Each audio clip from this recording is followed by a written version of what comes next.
Okay, let's see how we're doing here. All right, we are live here. We are live here. Hello, everybody. Bezat here alongside Risa. Hello, everyone. And we are here to welcome you to our weekly Naked Famous Denim live stream. We are double streaming right now on YouTube and on Instagram. If you're tuning in on Instagram right now, head over to the YouTube channel because we're only going to be live streaming here temporarily, and then the rest of the stream will be on the YouTube. So head over there now, so you don't have to switch later. Okay, well, everybody, it is Saturday morning here in Japan. It is Friday evening for many of you in North America land or wherever you are in the world. That is still Friday evening. Thanks for joining us on your Friday night. Thanks. I was going to say thanks again. Thanks again for joining us on a Friday night. Sometimes I lose my train of thought. Yeah, very it's quickly. Early in the morning. It's very early. It is 8 a.m. here. We've been up for just a little while. And we appreciate you guys tuning in. Let us know where you guys are tuning in from. We've got all kinds of familiar faces here in the chat. We're going to be talking about a lot of fun things today. So we've got two main things to cover today. Number one, I've got the True Guy sample. So, and I'm wearing them. So we're going to show off the True Guy fit. We're confirmed on the fit. We're going to be showing off our new straight leg fit, the True Guy. So you want to stick around for the whole video because we're going to show it off a few times because I'm sure some people are going to be tuning in, tuning out. We're also going to be talking about, we had a fun comment that somebody left in our last live stream video. And we're going to talk about that. And we're going to show off the Firebird Selvedge, which came out today. We've got the Elephant 11, which is coming out next week. Next Friday. So we've got a feature-packed episode. Sure. Content-packed. I don't know. Anyways, let's check in on the chat and let's see what's going on there. We've got all kinds of friends here. BD, howdy, fellow denim nerds. Welcome, everybody. Hello, Pants Friends Alien Wayfarer says. Now we've got I Wallen joining us from Portland, Oregon, rocking the rainbow course. Great gene. We've got Invis Ian's DC is in the house. We've got Right 75. Hello from Birmingham, UK. Andy Hardy Brown says Arizona says hi to Japan. Oh, hi, Arizona. Hi, Arizona. Hope you're doing well. Sebastian Pilj, what's up, Bezat and Risa? Is that the way you spell your name? Well, my name is spelled incorrectly. But if you, Bahzad, T is my last name, Trinos. So if you're wondering, we've got Mr. Matt Conrad. What's up from Canada? Hello from Mississauga, Wash, Cubby, Oklahoma City, USA. The Catman checking in from Chicago, Cheddar, Buttersworth. Good afternoon from Vancouver. Good afternoon. Brian H, hello from Florida. Welcome, everybody. I love seeing where everyone is tuning in from. We got Nick Carpenter. What's up? New Jersey, USA. Jersey in the house. Is wearing his Okai Yama Spirit 5. Nice. We got Nathaniel Brangle. I'm also in Oregon wearing rainbow cores. Nice. Oh, hey. We got a rainbow core community out in Oregon. Chen Yipso, hey guys, checking in from New York City. Rocked the Matrix denim jacket today. Nice. Good jacket to wear. I don't know about you, but it's been pretty rainy out here in Japan lately. And it's cold. Yeah, and it's cold. It is definitely in denim jacket season right now. Fixed Spiral, hello from Asheville, NC, North Carolina. Welcome. We got San Antonio in the house. Jay Ferris 180. And GRM 0111, a lot of ones. We need these jeans in my country, Venezuela. We do. We need them everywhere in the world, my friend. Thanks for tuning in. Alex Fisher joining from Manitoba, Canada. Nice. The center of Canada. Real. Is it? Well, maybe geographically. Manitoba? Yeah, it's the middle province. Okay. Yeah, sure. What is the middle of Canada? It's hard because there's a lot of north that nobody lives in, but true. We all 95% of us live on that border with America. It's barely livable in Yeah. terms of weather. Maybe if you guys aren't from Canada, it is an interesting fact that something like 90 or 95% of Canadians live within an hour of the U.S. border. Like And Canada is humongous. huge. Yeah, nobody not nobody lives north of that, but relatively speaking, Yeah. not a lot of people live particularly north. It's probably very difficult to live there. Yeah, it's not very. It's very difficult. It's cold, not very developed. Anyways, so we're a big country, but we want to stay nice and close to that American border. With very little population. Yes, yeah. It's like 37 million people, something like that.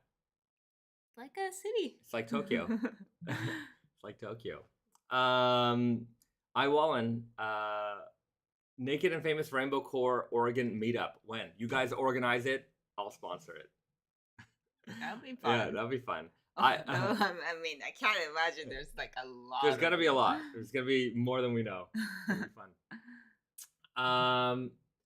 Cool venue. You're shooting in. Is it your place? Yes, we work from home, so this is where we live. So a lot of the videos that you see are from us. Yvonne 325 joined the Instagram. That's the person who did the video yesterday on the hunter on the hunter Selvedge. The hunter Selvedge shrinking them. Yeah, that was if you guys didn't notice, on our Instagram we posted a video yesterday on our stories from Yvonne here, and she did she picked up the Easy Guys in the hunter Selvedge and did a whole shrink to fit situation there with them. It was cool Yeah, it was because a good video. she did like the drying process and you could actually see that it's shrinking a little. We appreciate the video. Thanks for tagging us in that one. It was great content. Pierre Moreau, hello from Guelph. Mark Sheen Berger, Arlington, VA. Where's VA? Virginia.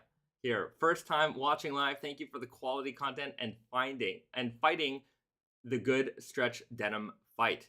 You are very welcome. It is a constant fight with stretch denim. Well, I mean, like the vast majority of the world accepts it, but only there's this very little small group of people who do not want this militant group of like anti-stretchers. They're like, you know what I think is weird is that they're so angry about stretch denim, and I'm like, well, then just don't buy it. Like, that's fine, but like, do you hate it so much that you don't want the person who likes stretch denim to have it? It's a weird thing. I don't know. Yeah. Like, it's not for me. I can see why people like it. Like, wouldn't that be a pretty reasonable stance there? Yeah, especially for something that's is common and like understandable. Like even if you don't want it, you must understand that like it is comfortable and it is, some people prefer that. Yeah. It's not like wearing, like some weird, three-legged jeans. Okay, you could be mad about that. It's fine. You could be mad about three-legged jeans. Yeah. But, well, yeah, sure. I will grant that. To be fair, I'd be kind of amused by three-legged jeans. Yes, it's interesting, but I could understand why some people would be offended because, like, nobody needs the third leg. Funny story. This is at one point we were trying to do a collaboration with Mortal Kombat, and I wanted to make a four-armed jacket just for jokes, but actually sell it because the last boss, the second last boss, has four arms, Goro. So I thought it would be a really cool jacket to make, and I'm like, I don't know. I mean, I suppose only people who would buy it is for the novelty of it. I don't think anyone would actually wear it. So does he have arms? No. Like... He's got arms that go up and arms that go down. So he's got like two sets of arms this way. Yeah, Brandon, I remember early Naked and Famous Denim days. There was some brand that made a four-armed t-shirt that Brandon was just so enamored by. It was like long sleeve and then it had the short sleeves over here, and then you could turn it and you can wear a shirt. And he thought it was so funny. And I'm like, it's kind of funny. I just don't know if I wouldn't wear it, probably. Yeah. It's like, okay, it might be like, useful one time, but for that you have to have this weird thing sticking all day. Like it's there is a in fashion there is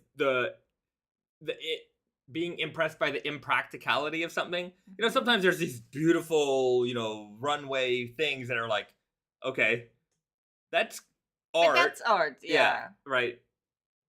But Yeah. it's not the same as Um, you know, functional garment. I've been seeing a lot, like it's not just like, weird thing where it's like, but I've seen a lot of clothing in women's where like you would have like basically like either a split open sleeve, which I don't find weird at all, Mm-hmm. but like so that it looks like your arms coming out, like your sleeve is not all the way here. Okay. You're just like your forearm is like out of the sleeve because it's the sleeve just falls and you can move your arms, Right. but also like I find like ones that have like holes here, Right. so you can like wear it like through here and then not have sleeves, and sleeves just hangs out, right? So that's very close to forward. Yeah, I guess so. For arm jackets. Yeah. Which I don't know. I think because it makes you look like you're like not like putting on the jacket. Women's properly. apparel is a lot more flexible in this realm. I know, but I find it interesting that that's a thing. Right. Wash Cubby writes about the stretch denim. They want jeans to hurt, and that's fine. They could want jeans to hurt, but does everyone have to hurt with them? Okay. Shane Delahunty, there's a proud anti-stretch group. I don't own any stretch denim, but I'm not opposed to it for a small part of the collection. Sure, right. You know, like our aim, as always, is to bring in people to raw denim. I don't want to make a product that is so, hardcore that, even the person who is casually interested in it, or maybe just wanting to dip their toes in it, is going to feel too intimidated. So we've got something for everybody. Everybody can enjoy raw denim in every possible way, and that's our aim, right? Yeah. And also, I mean, even within your daily lives, like sometimes you want a heavier weight, sometimes you want a lighter weight, sometimes you want to stretch, sometimes you don't. Like it's right. It's so you know what? Speaking of that, speaking of like what you want, let's get into a maybe a fun topic, okay? Because this was a long comment that was left in our last live stream, YouTube comments, and it was from Pajama Music, and I'm gonna read it out. It's a long bit, and we're gonna go over it bit by bit, and it's I don't know. It's a criticism, I suppose, of how we consume, why we consume, and a little bit of a criticism of our hobby or our passion, whatever it is. And it's fair. It's a fair criticism, but we're gonna break it down. I don't agree, but I understand the position. Puts on the alert. Red alert. It's rant time. Yeah, but it's gonna be more than a rant because we're gonna talk about it. We're gonna get your feedback from it, and we'll see where it goes. So Pajama Music, and you know what? I'm responding live because I didn't want to write an essay, because my answer to that would have been a long essay, and I just didn't feel like writing an essay. So let's do it. Pajama Music writes, "Hey guys, long comment ahead, but I'm sure a lot of you can relate. I think we're all glad to see that the interest in good quality clothing, artisanal brands, and more sustainable ways of consuming clothes has gone way up in the last few years, at least in menswear." Okay.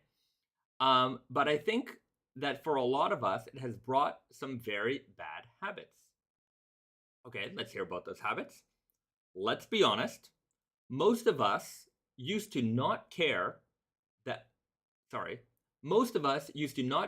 much about clothing and didn't overbuy anything. And at the beginning, we might have been interested in style or fashion.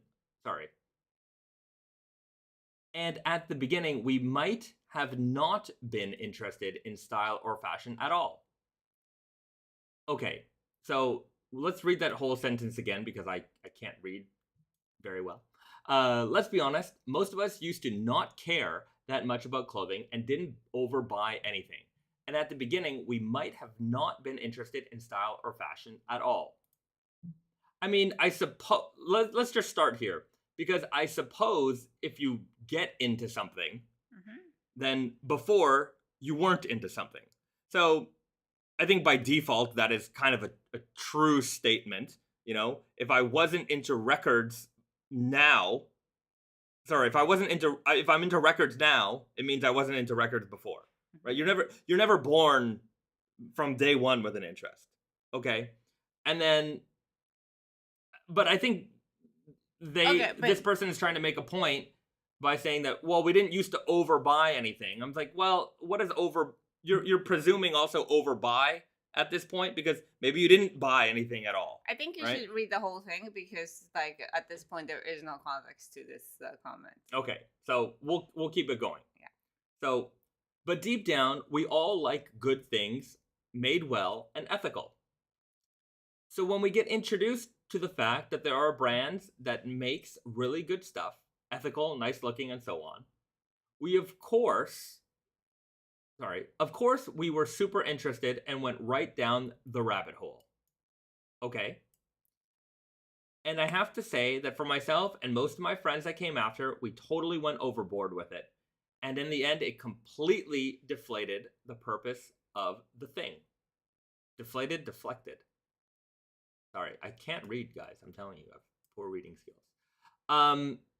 So do we want to summarize that part?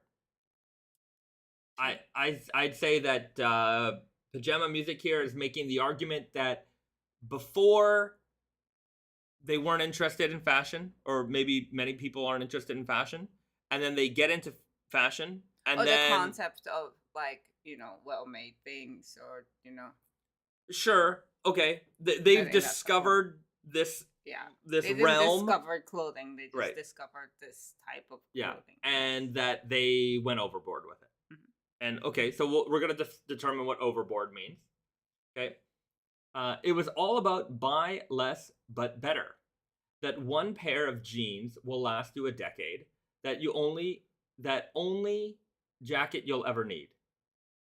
It was all about buy less but better. That one pair of jeans that will last you a decade.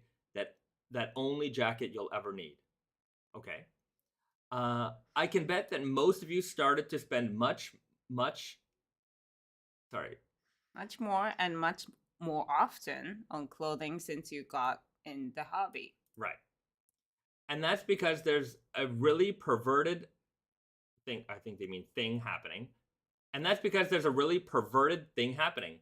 We make ourselves think that it's fine to buy a new flannel, pair of jeans or jacket or whatever because it's ethically made. Yes, it's expensive, but in the long run, it'll be worth it. That way I can support local brands. Do we want to start commenting now?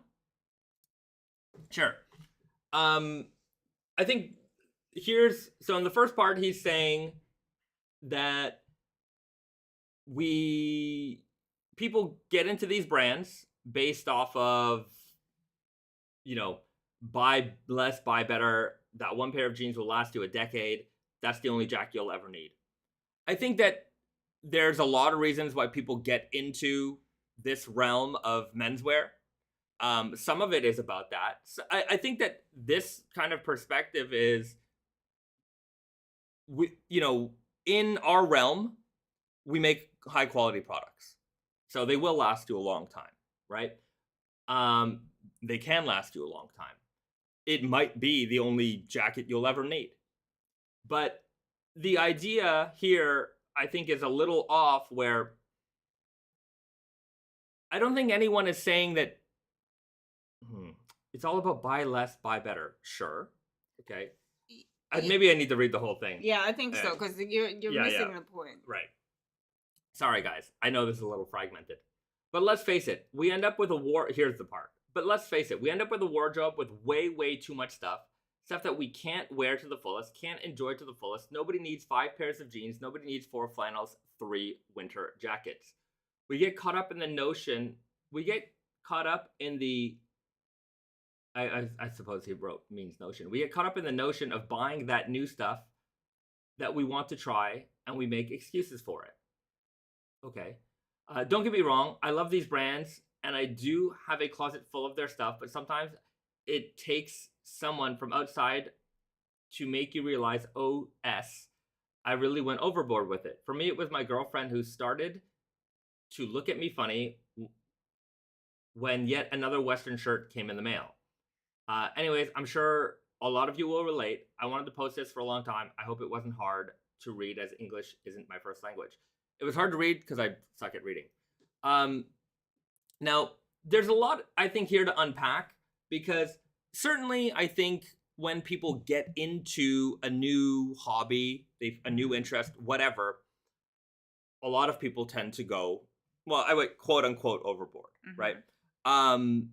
Because I think a lot of us, when we're getting into something new, we're starting to discover the things that we like about that new thing. You know, whether it's clothing, whether it's boots, whether it's EDC, whether it's records, whether it's any hobby you get into. I don't think that we're, in our world, that we're immune from that. You know, when you get into raw denim, you get your first pair. We've talked about this a bunch of times. You get your first pair, you enjoy it, and then you start getting online and really digging deep into it, and you want to try all the flavors. Yeah, right? Because you don't know what you like Yeah. until, like, you know, you might have discovered this whole world, but doesn't mean that, like, the first thing you buy is the thing that makes you right happy forever. Yeah. Like, your tastes aren't particularly refined yet. Yes. Once you get into a hobby, like, you're into it for whatever reason, you're enamored by something. You know, I'm sure people who are in the audiophile or headphone world can also be in this same group, where it's like, okay, I discovered high-end audio because maybe I tried a headphone that I like, and it sounded fantastic. It sounded way better than, you know, the earphones that came with my phone, right? I didn't know that sound could sound so good. And okay, now I like this. But now that I'm learning more, I realize that, oh, maybe I would like this kind of headphone for this kind of music, or this kind of headphone, you know. And so you just start digging around until you can kind of refine what you like. And okay, I think we do that a lot in the raw denim world. Sure. Overboard, I think, is maybe not the right word for it, right? I think that, you know, when you go overboard, it's, unless it's detrimental to you, right? Overboard for me is detrimental. Like, if you've harmed yourself, you've gone into some financial, you know, problems over it, right? Or something like that. Yeah, sure. I do think there's, like, you know, the good balance between, you know, buying things because it's cheap is, you know, I mean, I'm not gonna, like, I'm not gonna knock it. Like, some things are, like, good enough at cheap enough price that you can just, you know, casually make that decision, and it's like, okay, I want this now. It's cheap enough. I'm gonna buy it, and I'm not sure if I'm gonna wear this forever, but that's fine because I'm not spending a fortune on it. I think that kind of mentality does exist, and I think to a degree it's fine. If you went to the extreme with it, where, like, you go into, like, what, like H&M or whatever, like, extremely cheap clothing store, just so that you can just buy one outfit for one occasion and be done with it. Like, that's very wasteful way of thinking. And a lot of the times when you're younger, like, that's what you kind of do, because you don't have other options. You might wear it more than one time, but, like, your purchasing power is not to the level where you can buy high quality things, because the high quality things cost a lot more money than you have. Right. So, like, you know, like, at different stages of your life, you go through that, where, and you know, at some point, hopefully you get to a point where it's like, okay, it's a little bit more money than I'm used to spending, but it's fine, because, like, now I can spend this much money on a piece of clothing, and hopefully I can wear this for a long time. Sure. That's the hope, and nobody's, like, guaranteeing that you're gonna fit in the same size clothing forever, but So I think in the first point, you know, going overboard is, I guess, a pretty subjective term. And I would say that anyone who gets into any hobby, regardless, is going to start testing the waters a little bit, right? And then here's where I guess my here's where I see a little bit of where I disagree a little bit more. It was all about buy less, buy better. That one pair of jeans that will last you a decade. That only jacket you'll ever need. You know, buy less, buy better. Yes, I agree with that term. But the idea that it was all about, right? It's not all about this is the only shirt, this is the only flannel you're ever those are marketing terms. Yeah, right. Buy less, buy better is something I certainly preach. Buy things that you can use for a long time. But it's not to say that this is the only outfit you should ever have to wear, right? And I think that's kind of where a lot of this, where my disagreement with this kind of idea goes, because this person goes into the point where it says nobody needs 5 pairs of jeans, nobody needs 4 flannels, nobody needs winter jackets. I'm like, nobody needs. If we break things, if your argument breaks down into needs, well, nobody needs any. Like, if you really want to consider what you need in life, right? But also, who's to determine what I can determine what I need in my life, but for someone to determine what somebody else needs in their life, we're going to go into crazy territories here, right? Like, having a nice shirt that is well made, that's great. But variety is the spice of life, right? You know, you can have a flannel shirt that you've had for 5 or 6 or 10 years, it doesn't matter. I have shirts that are in my closet for a long time that I wear, but I own a lot of shirts because my mood changes, right? Sometimes I've worn a shirt. Sometimes I get into the mood where I wear the same shirt. Maybe, a lot, just a lot. I get into these periods where that's the shirt that I like, and I wear it for weeks and weeks and weeks. And then I'm like, you know what? I'm going to put that shirt down. I got another shirt to wear. Right? I used to have this shirt that and I think maybe I was in high school, maybe even middle school. I had the shirt back, when I was a kid, and then I didn't think of that shirt for forever, for probably 20 years, and then I dug it up at my dad's house the other day, and I've been wearing that shirt 3 times a week. Right. Now. It's funny how just that shirt was asleep for 20 years, and then now I'm wearing it almost every day. So right. So for me, need is if you're a minimalist, then you can build your wardrobe on need. I think, right? If that's your thing, right? To shame someone or say, well, you don't need 10 shirts. Okay, I suppose I don't need 10 shirts. But I think that's kind of a ridiculous position to start from. I don't need 10 shirts. Okay, you're right. Yeah. I don't need a television. I don't need a cell phone. Yeah. There's a lot of things in the world that I don't need. If you are buying shirts instead of food or your rent, the money that you need for rent or food, then that you should not do that. I agree with that. But there is a certain, especially with clothing and stuff like that, it's if you go down to the bare minimum, then it's, you can go really, really, really down. It can get really dark. But if we go down to needs. But we're allowed to enjoy things, especially if we work hard to earn the money so that you can afford things that you like. Yeah. Right. There is a need to feel good. There's a need, and for some of us, our clothing is a representation of ourselves. We dress ourselves to suit our moods, to suit our personalities, and I certainly do that in the way that I dress and the clothing that I pick for myself. And so I like to express myself through what I wear. And I think that if you're in this realm, that you probably do the same. If you're a minimalist, you still are doing that, right? You're still expressing. If you're wearing, black jeans and white t-shirts, you can do that. But even in the minimalist, wardrobe, sometimes I've considered, like sometimes I feel because I wear things in blocks. I wear the same thing for a long time. I wore those I'm not wearing the raw cotton slubs today, but I've been wearing the raw cotton slubs for what, 6 months? 6 months.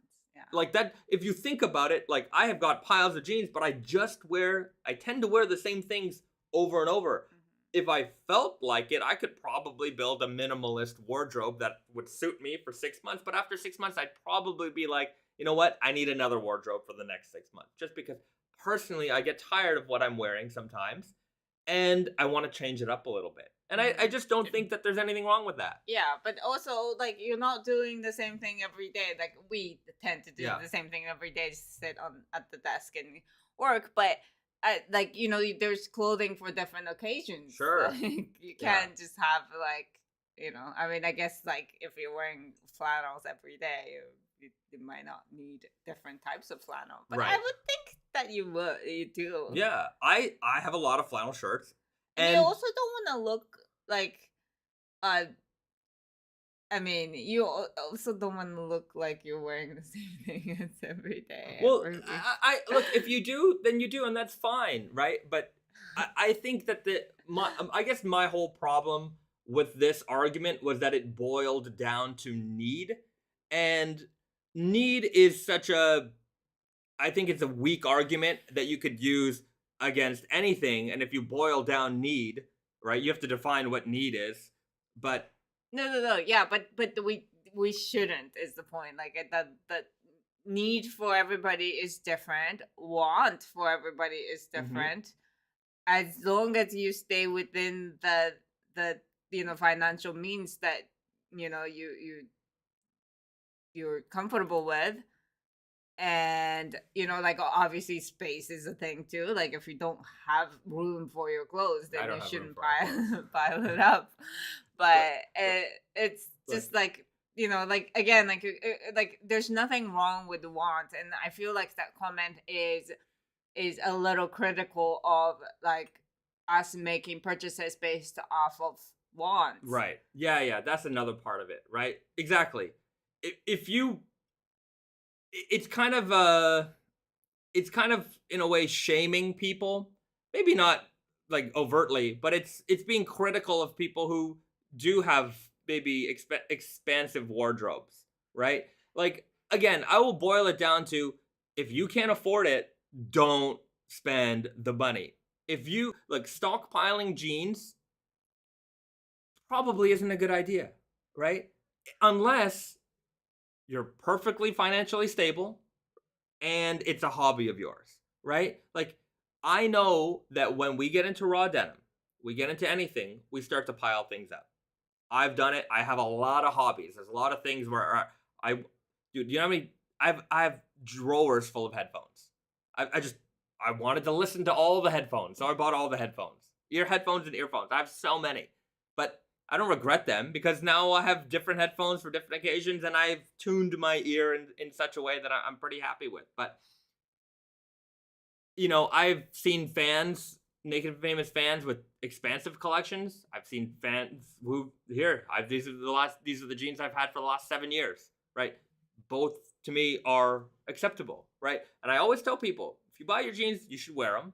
And I also tell people, don't stockpile up your jeans, because as guys, we tend to grow, right? So be careful with your purchases in that respect. But at the same time, as a collector, as someone who appreciates fabrics, I've got bins of denim jackets that don't fit, because I like jean jackets. Yeah, so, and it's not just guys. Yeah, it's not just guys. So girls too. Like, I've got a lot of shoes, and like, there's just, I've been in the fashion industry for a long time, and if somebody tells me about need, I'm like, yeah, I don't need any of this, right? Yeah. But but it's not about need.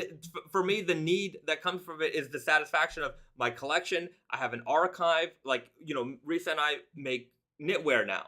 And like, the fact that we have piles and piles of sweaters means that I can go through and say, oh, I like this detail, I like that detail. Oh, they made it this, this shirt this way. I've got all this reference material. And so there's a lot of different ways you can need a product. with it not just being about function. Yeah. Right. And I do think that like there's a legitimate like criticism on fashion industry as a whole. Like yes, you should never be wasteful.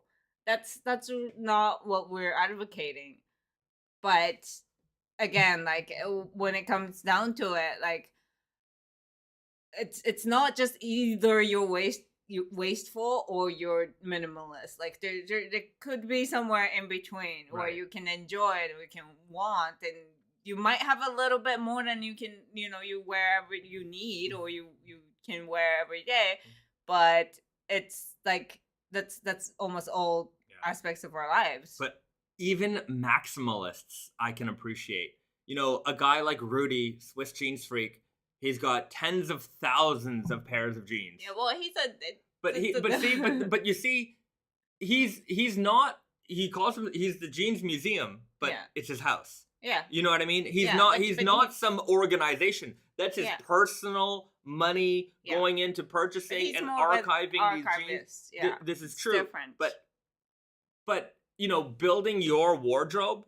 that's fine. You can have a wardrobe and it doesn't have to be minimally designed, and not everything in your wardrobe needs to have a super refined like function. I'm going to wear this shirt every Monday for the next, 5 years, right? You can have those shirts that are in your wardrobe that are like, this is my going out shirt, this is my whatever shirt, same thing with jeans. If you have a black wax jean, maybe that's not for every day. Maybe that's for going out at night. Maybe that's for a special occasion, right? Like you can have these pieces in your wardrobe that are designed for, certain events, special occasions. I've got crazy sweaters that like you can't wear them every day because they're crazy, right? You will, because there's sometimes you buy something that is so noticeable that if you wear it all the time, it becomes Who odd, you are. right? So you have to wear certain things a little more sparingly and other things less so, right? It's all a balance, and I think building a wardrobe isn't just about rigid necessity. It could be as expansive or as minimal as you want, so long as you're getting some kind of value and use out of it. Yeah. Sometimes you don't. Sometimes you buy something you made a purchase that you regret. That's okay. It could be a shirt for somebody else. Give it to your partner. You hand it down. You hand it up. It could find a new use somewhere else. I've had shirts where, heck, we just made something else out of it. We just chopped it up for the fabric and that's it. Like sometimes those things happen too. But yeah, I'm very against this idea of, well, no, I'm not against the idea of just buy what you need, right? Because if you are a minimalist or somebody who is, has a limited wardrobe, a limited budget, sure, I would encourage you to buy what you need, right? If you're working on a limited budget and you want to get the maximum value out of what you're spending, sure. Here, keep a budget, live within it. You can do a lot with a little, right? But once you're in a position where you can, then I don't find that there to be anything wrong with. Yeah, I mean, overbuying is, like you said, is subjective, and if you feel that way, then yes, don't maybe try not to do that anymore. But if you don't, then like you can't criticize other people for like you can point out to the fact that like, oh, I think like for instance in this comments here, like your girlfriend pointed out that maybe you have so much of the same shirts or whatever, and it's like you can take it as a like, oh yeah, actually that's true, like maybe I don't need another one of these anymore. But I feel like you can't just be like, yeah, we all overbuy because we have more than 10 shirts. Right. It's like that's not Yeah. that might be a lot for you. Yeah. It might not be a lot for somebody else. Yeah. I mean, there's a healthy balance between being a minimalist and being the Swiss jeans freak. And I think so long as we live in a realm where we're not going broke and our hobby isn't being detrimental to us, then we're fine. Odds are you're gonna buy a shirt, you're gonna buy a pair of jeans that you may not get full use out of. That happens. That happens with everything. When you go to the grocery store, when you buy food, you don't eat all the food that you buy. Well, right? you don't need chocolate in your life. Right. That's just, you don't need that, but you can enjoy Yeah, it. yeah. It's You're allowed to enjoy stuff. Yeah. So I just felt like that was kind of it was a weird comment because I think the need argument is a poor argument in general, because I'll say it again, if we break down need, we can get real dark real fast in terms of and who's determining need is again subjective. Yeah, let's read some comments. Okay, let's see what you guys think about that very windy rant there. Okay, so we're gonna go up. Vance Edwards, that person that made that comment should really stay away from boot collectors. You'll see dudes with 50 boots for 600 retail for just one pair. It's true, and I mean that does break down into the like buy it for life kind of mentality. But I think anybody who's in the boot world or even the jeans world, whatever, our world, a lot of the products are made for that. They're made of a high quality standard, right? They're using great materials, and these boots can last you the rest of your life. But I presume that most people going into this aren't under the impression that this is the only boot I'm ever going to have to wear, right? I know that there's 7 days a week and 52 weeks in a year, and the weather changes and my mood changes. So having one pair of boots might work for somebody, but as a person who might appreciate boots, you don't just appreciate one boot. You appreciate a lot of boots. And that's how you end up with 50 boots, right? Look, if you can afford it, sure. If you can't afford it, don't do it, right? Yeah. Buy it secondhand, find another way, find a similar product. There's all kinds of ways to get that to get into it, right? You don't have to go all the way hardcore, and you certainly don't have to own 50. But I would imagine that most of us here have probably more than one pair of shoes. You could live off of one pair of shoes, but you could also live off of oatmeal for all of your meals. Probably. I don't think you can. I think at some point you're going to need some other nutrition. But that said, you know what? At one point you guys ever heard of that product called Soylent? It was that meal replacement drink that kind of, it was like the mid 2010s. It kind of made its rounds to the internet. Like all these like tech geniuses I drinking that. was trying that for a while, and I would drink it for breakfast, and I would have and like I thought I could live my life with this product. And you quickly learn that unless you're very disciplined and you don't care about enjoying food, that this is not the way for me.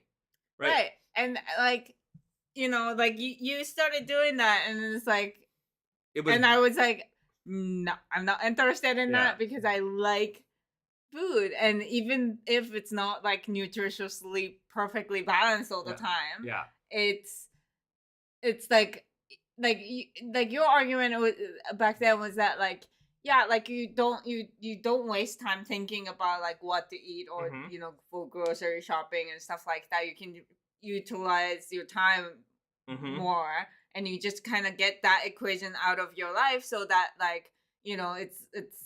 it's less burden on you. Yes. And I'm like, yeah, but like, what do I do with my free time if I don't think about like what to eat? Like, if I'm not looking forward to a meal, like, how is my day gonna be? I just couldn't understand it. But like, I mean, I get it if you have actually no interest in, like, you don't enjoy food at all. I'm sure there are some people like that, then it's fine. But it's like it's for a lot of us, food is something that is rewarding. It's something necessary, but also rewarding to you. There's more to it than just the nourishment that you're getting from your meal, right? Soylent is, in a nutshell, what you need. Yeah. Right? If you boil that, then that's it. If you want to boil down things to need, you get Soylent. And it's fine. You can live off of it. It is nutritionally balanced. Yeah. It doesn't taste good. You don't have to think about your meals anymore. You can prepare you can prepare and have all of your nutrition for that meal in less than in less than 2 minutes. Yeah. Right? Like if I'm like going on a space trip and I really have like this much room for luggage, maybe I'll pack those things so that I can, survive the trip. But I can't imagine any other scenario where I would be happy with that. Yeah, it was like, if you want to hack your life and be like, I'm gonna free up an extra hour or whatever bit out of my day, then sure, silent works for you. And you right? like, you imagine like you have a you get together with your family and you just all drink. And you're drinking this gray material, and they're all eating delicious looking food, and you're like, yeah, this is good. Sorry. Yeah, if you get what you need there. Yeah. Okay. Cheddar Buttersworth writes, anyways, I blame the iron snail for most things. I wasn't even into raw denim when I started watching his video. I just like his video style. All right. Well, you know what? I mean, look, we're often influenced by people that we like, people that we see, and if he could provide you with some guidance on better clothing choices, then sure. Like, the reality is that like not everyone's gonna have 20 jackets, but if you had 5 good jackets, it's better than having 5 crappy jackets, right? If you can afford it. No, they might look better, they might wear better. There's all kinds of things, within that realm. So but also I mean, it's not you. Part of it is that like don't think that more expensive is better and not like pay attention to what makes things higher quality. And I think that's one thing that we do in our realm very well, is that we definitely have a great balance of price and performance. And we certainly encourage like you have to get if you can get a good value out of your purchases, that is I mean, that's utopia for me, where you can get the best bang for your buck. I love bang for your buck, and $600 or $700 boots may not be the best bang for your buck. They may, depending on the material and how they were made. A $700 boot might actually be a good deal, depending on the quality, right? Because there are boots that sell for way more money. Go look in the designer world and see if they make boots as meticulously as. They're in the designer, like, quote unquote, luxury world, but it's our realm generally that makes the actual luxury product. Yeah. Right. There are certainly, high end, brands that do luxury quality and, and high end whatever fashion design. There are brands that do that. I'm not gonna say that there aren't, but there are plenty of them that are just not doing that. Yeah. Just straight up, here's $300 for a basic baseball cap that somewhere else was $5. Yeah. Right? Then there are the hat manufacturers that sell you a $300 baseball cap that is made in a beautiful, a meticulous way. I'm not from the hat world, so I don't really know what makes a great hat or what doesn't make a great hat. I just know that there are great hat makers out there. And yeah, and there's got to be a difference. If you're in the hat world, you're going to be able to tell me. All right. Rights W5 jeans, 1 for home, 1 for work, 1 backup for bad weather, 1 for gardening, 1 for when the others are being washed. Need at least a few more than 1. Rights W5. Right. Yes. 100%. 1 jeans is a very risky move there. Yeah. If you're not a jeans wearer. Right? Yeah, that's if you wear trousers all the time, and you have 1 pair of jeans, okay, you got 1 pair of jeans. Yeah. I got 1 for the closet, right? But your wardrobe is based off of, wearing jeans, and you have 1 pair of jeans. That what if something happens to the jeans? You have no pants. Yeah, that's it. Shane Delahunty, quality casual menswear made in great places can be purchased at whatever rate you like. I believe in the buy fewer better things motto. Sure, I agree that, look, buy fewer better things. Buy fewer better things. I would rather you buy fewer better things than buying a lot of crappy things, right? Going into the fast fashion store and buying 12 graphic t-shirts, I personally would rather buy a couple of high quality tees. Yeah. Right? But I mean, I have to admit, I do own a piece of clothing from Zara that I wore for like 3 years. Sure. Like, you know, Right. it's a summer clothes, but I wear it all the time. And it's, you know, to a certain degree, like, you know, like Zara quality. I don't know. I'm not gonna say, you know, it's bad or good or whatever, but like that's for a certain piece of clothing, it's enough. Like I don't need the bestest quality thing all the time because Right. I'm not, you know, just wearing it. Right. So it's like, you know, I mean, and it's part of it is also like we can get into. I think menswear a lot of the times you go into like the very details, which like this makes it better, that makes it better. All of these little things makes it more expensive but better, and those things are good to know because you need to know like what you're paying for, right? I think that idea is great, but sometimes you don't need it to be the best. Right. You like, I think is the most important when it comes to clothing, unless it's like a camping gear or whatever. Like you want to enjoy what you're wearing, so like it's that's also part of it. Like where like, okay, this might be slightly better, but I like this one better. Then buy that one because you probably wear more of that one, and you don't need that minuscule difference. Right. Right. Okay. Chuck D. Beers, that jacket is sick with the embroidery. Thank you. Oh, thank you. The jacket's not out yet, but Reset did the embroidery for me. So yeah, it's coming out this season though. Yeah, it's coming hopefully soon. Yeah, we're just waiting on the production for the production to arrive. Okay. Smash and Bottles. I'm picky and I have an idea of what I would want aesthetically.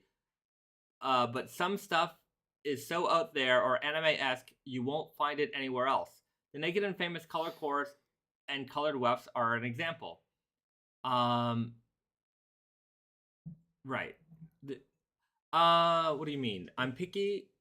I suppose I'm not sure exactly what you're saying. Sometimes I feel like maybe his point is that sometimes like, okay, this is what I want to wear. I don't want to look, but sometimes you're like so interested in this like I think a lot of our customers also are interested in like innovative fabrics and stuff like that, and that's not necessarily like something that you like you're fascinated by the fabric, right, rather than like, this is, you know, my style, this is what I want to wear. Or I mean, I would say that would actually boil into your style, because if you're into, you know, say slubby fabrics or you know, an old school denim that like, or like a Frankenstein denim, like you're into just these out there weird, strange, rare fabrics, and wearing it aesthetically, I think it's part of your style. Like it you know, might show your quirkiness off a little bit, that like you're gonna hunt a little bit more to find a fabric that is so unique and so special, and you're gonna wear it because nobody else is gonna have something like that, or very few people are gonna have something else like that. Yeah. And so, yeah, I mean that's certainly part of it. I'm picking up, and I have an idea of what I want to wear aesthetically, but some stuff is anime-esque and you won't find it anywhere else. Anime-esque. Anyways, I'm not exactly sure what you're meaning by that, but I think part of it is I want very specific garments, but I also want them to be wearable, right? So like a color core or a colored weft makes something that might be a little, that maybe, you know, if you might see an anime or a video game character costume. Obviously you can't wear, maybe you can if you go to Anime Expo, you can, but some of those costumes are very elaborate and they look cool, but you need a more wearable version of that. So if I could show pops of color or things like that, maybe finding it in products are hard, but they were able to find it in the color cores or the colored wefts. Vance Edward, fun fact for all of you: Tom Cruise is headed to space to shoot scenes for an upcoming movie. First time a civilian has ever done so. Well, Tom is definitely the guy to do it. That's cool. That's cool. All right, we've got some Thursday boots questions. I don't know. Chuck D. Beards. I have a pair of Thursday boots, mock toes, and I wear to the office. More fashion forward than hardworking. I'm very impressed with the durability after 2 years of daily use. And then Vance Edwards, I love Thursday. I love it. There's a lot of Thursday boot fans. Vance Edwards also right, and now it's Truman boots. I see a lot of Thursday boot fans in our, people who post, photos online on Instagram. I share a lot of those boot cuff photos. So I don't own one personally. We do have some for the office. Photos. For our photos, so we use them from time to time. They're for photo shoots. I should probably give them a try. But I'm still on my personal no shoes. That was my New Year's resolution, not to buy shoes this year, right? So like we were talking about earlier with this comment, it's like, okay, like you can realize maybe you've had enough and you can put a stop to it. Yeah. But that's your personal decision. Sure. Yeah. That's my personal decision. Yeah. Right. And to be fair, I will buy boots again. I will buy shoes again. I've just as a New Year's resolution, because I work from home. I don't leave the house very often. I have a lot of shoes. And I bought a lot of slippers over the last 2.5, 3 years, mostly because I'm at home. But I still sometimes desire. I like boots. I like shoes. I like the way they look. And I'm no problem owning 50, 60, 100 pairs of shoes. There's probably 100 pairs of shoes in there. Boots, at least 50 something. There's a lot. I have no idea. So anyways, I'm different. I'm in the industry. I consume a lot of this stuff. I get a lot of this stuff at a good deal. Especially my Naked and Famous stuff. But yeah. Okay.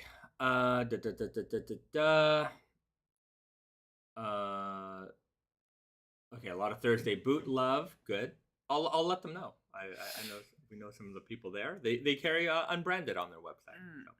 So. The Brewman's Brothers, Bayzat T, please do some 100% cotton Foxfibre hoodies for Wonder Looper. More jeans, of course. Loving my dirty fades. Well, there will be some Foxfibre stuff coming for Wonder Looper.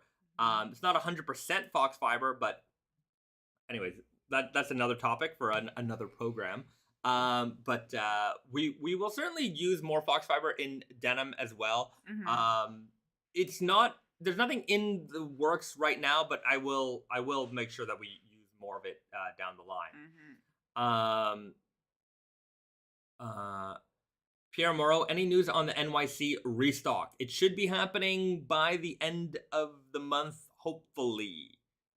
I know it's in the works, so I will let you know as soon as the Empire State Selvedge is restocked. Daniel Baskov, Foxfibre weft for denim. Yeah, we've done it before with the brown fox. I suppose. Anyways, we have to do something like that again. It will happen. What I would like to do is like an ecru Foxfibre denim, like we just did the raw cotton slub. I would like to do like a slight brown, all Foxfibre. Yeah. I mean, we denim. talked about it, and we even looked like, planned for it, but we'll get to the idea. Andrew Wright, B, what's the Snowy reference on your shirt? It's the name of my cat. My cat's name is Snowy. One of our cats. Yeah, one of our cats. We have 2 cats. The other cat's name is Cat. Okay. BD, I get into slubby jean moods, and sometimes I only want smooth jeans. The broken twills have been a treat lately. Yeah, right. You get into slubby jean moods, and sometimes you get into smooth jeans. Sometimes I get into raw, like I want my jeans crisp, clean, and raw. And sometimes I want to wear my worn-in, dark faded. Sometimes I want to wear my light faded, my torn up. I've got a lot of jeans. You get into different moods. You want to express yourself differently. So need is subjective. Okay. There's a Chuck is asking about. Can you guys explain the process that goes into a Wonder Looper t-shirt to have $100 price point. Not a criticism, but I am not aware of what makes a high-end t-shirt versus what makes high-end denim. Yeah. Sure. I mean, we can talk about it a little bit. For one, denim is what makes the denim much more expensive versus a t-shirt. With the t-shirts, especially, I don't want to talk too much about Wait. Wonderlooper because this is the Naked and Famous channel. Right. Are you talking about like t-shirt versus jeans? But I'm Or- not where it makes a high-end t-shirt versus what makes a high-end denim.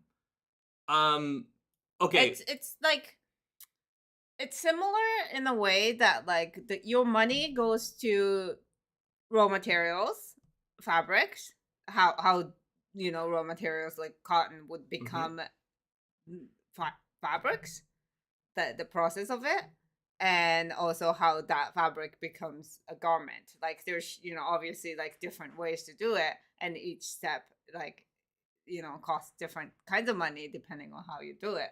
Sure. Yeah, and so I guess we'll lead. Well, for number one is the cotton, like you said, is the raw materials, and then how you do it. So the type of machines that are being used. Some machines are more efficient than others. So you've got general knitting machines that will make pretty much anything. Then you have rarer machines that can make heavier weight fabrics. You've got machines that do it without seams. You've got ones that have the number of needles that are being used. So basically, there are in the knitting world machines that are equivalent to like Selvedge denim looms, shuttle looms. I would say that they are far more rare than even shuttle looms are. So because of the scarcity of those types of materials, those fabrics can end up being a little bit more expensive. Also, to add to that, this is just in reference to making raw material into fabrics. Is that like another thing is that like if even with denim or t-shirt fabric or whatever, jersey, like if you are using something that everybody else in the world is using also, then even if it's made with the same like quality level, it will be more expensive if you choose something that a lot of people don't use. Like if it's catered to like all kinds of brands, that sells like all kinds of quantities, then they can make it. You can more efficiently. Yeah, you can take advantage of the scale. Yeah, like if there's a particular type of like size of cotton yarn that is used for every single t-shirt or every single denim, like or a large majority of it, then you're gonna benefit from that. But if you use a rare yarn, or like a rare cotton or rare fabric, right, construction, that is gonna vastly, because the efficiency on that is very low, but you get a very, very different product. So price for product is gonna vary on a variety of factors, right? I would say that the way that you can make it the least expensive and still, like, again, if you want to get a great balance of high quality and price, then you use some parts of that production line have to be pretty common among a lot of things, right? The second you start going specialized or very specialized, that's when you start to get big differences in price. So it's like, I think, with Naked and Famous, because we have so many products, I think you can see the difference between like, our left hand 12 Selvedge, like they're good price. They're I don't know, like $160. like 160, yeah, something like that. Retail or something like that.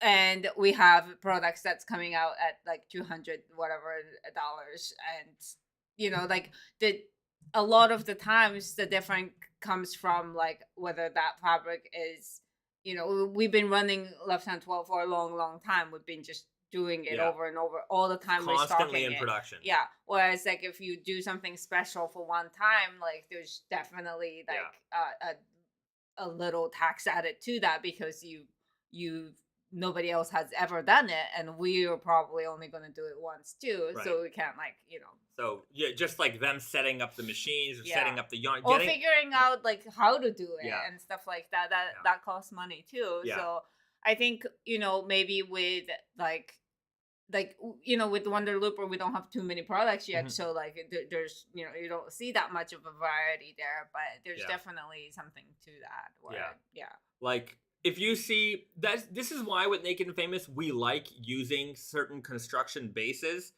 over and over again. Like our slub stretch selvage, for example, we've done that construction base in a lot of different things because we can keep that yarn running. We can use that same yarn. If the yarn is being spun for us and we just have to dye it a different color, then the cost difference isn't going to be humongous because we're not having to redevelop a yarn. Like when you get into King of Slub or Emperor of Slub territory, where they've literally developed a yarn for us. This wasn't a yarn that they've made before or, have had any kind of experience doing. That was pure custom all the way. Custom yarn. They had to figure out how to dye that yarn properly. They had to figure out how to weave with that yarn properly. And as a result, you get this compounded price because you're paying for every little development in there. And it's so niche that it's not particularly scalable, right? That yarn is only going to, the manufacturer who spins that yarn, when they make that yarn for us, it means they're not making some other yarn. So they got to set their machines to run our production line, and when you have to reset a production line, that costs money because that's if you can make the same thing over and over and over again, it's a lot cheaper for them to do it. But when you stop, your efficiency drops, and you got to pay for that. So there's a lot of that built in. So the more specialized the product that you have, the more you're going to pay for it, and then like I said, the sweet spot is when you can kind of balance the two things together. So you can balance something that is running, something that is a little bit more common, with a little tweak here and there. You change the color weft, change the color of the dye of the yarn. You've got a new product, but kind of wrapped up in something that has had some life before, right? So hopefully that answers your question. It can get really deep. I mean, also where things are made, time of year, like, one thing that like the customer really never feels is, well, sometimes they feel it, but like, right now, yen is weak, shipping is slow. There's all kinds of delays. Those things build into prices. Sometimes we'll go into a meeting and like the first thing they'll talk to us before they show us anything new or, any new development, they're like, oh, cotton prices are up. And like that affects us. Cotton prices are up. Prices for everything goes up. And like you might see a t-shirt that you might have bought 3 or 4 years ago that was a lot less expensive, of maybe a similar quality, but it's just not the same anymore. And sometimes like if you're working with a mill, sometimes, if you've had a price for a long time, like I know like with Left Hand Twill, like really with Naked Famous, we try not to increase our prices a lot because a lot of our core product, we've been running it for so long that sometimes our mills, they just, even if they have to dip into their margins, they'll just leave the price the way it is. Because they don't want us to stop making it because that's, like we've already developed this. They, they know they can pull. Another thing and they know they can get consistent business out of it. Yeah, so, and they can produce a consistently high, quality things out of it. Sometimes when you try new things, like there's a lot of like, the things that doesn't come out right, which, essentially becomes, a waste, which, we try to like go around that, but sometimes, there's even that is a waste, and we want to avoid the waste. So it's I mean, we both, like from our side too, but from the mill side, do like it's beneficial for us to keep running the same fabric, even if like the margin isn't full. Right. So there's that as well. So it is really long-winded. Happy to talk about it anytime, but somebody in the chat wrote, oh, here, Siemens, exclusivity is expensive. Mhm. That is basically the nutshell of it. Exclusivity is expensive. If you see a fabric that you've not seen before, you're gonna pay for it, and that's kind of the way it is. But in that same respect, now you have a fabric that is special and rare, and that you've not seen before. Yeah. I hope that makes some sense. Vance Edwards, made in America costs more simply because Americans get paid more than most other countries, so they have to sell the product for more. Yeah, that's certainly part of it. I mean, there are higher wage standards in America than there are in other parts of the world. There's also higher safety standards and also other like regulations that you have to care for. So it's not. I mean, that all builds into the cost, Yeah. sure. Because look, when you're buying a, you know us and you know our price point for the kind of quality that we're able to deliver for made in Canada and things like that. And when you see a product that is made in maybe a questionable country with of a lesser quality for a higher price point, there's something to be said about that. But there's also something to be said about the $14 jean.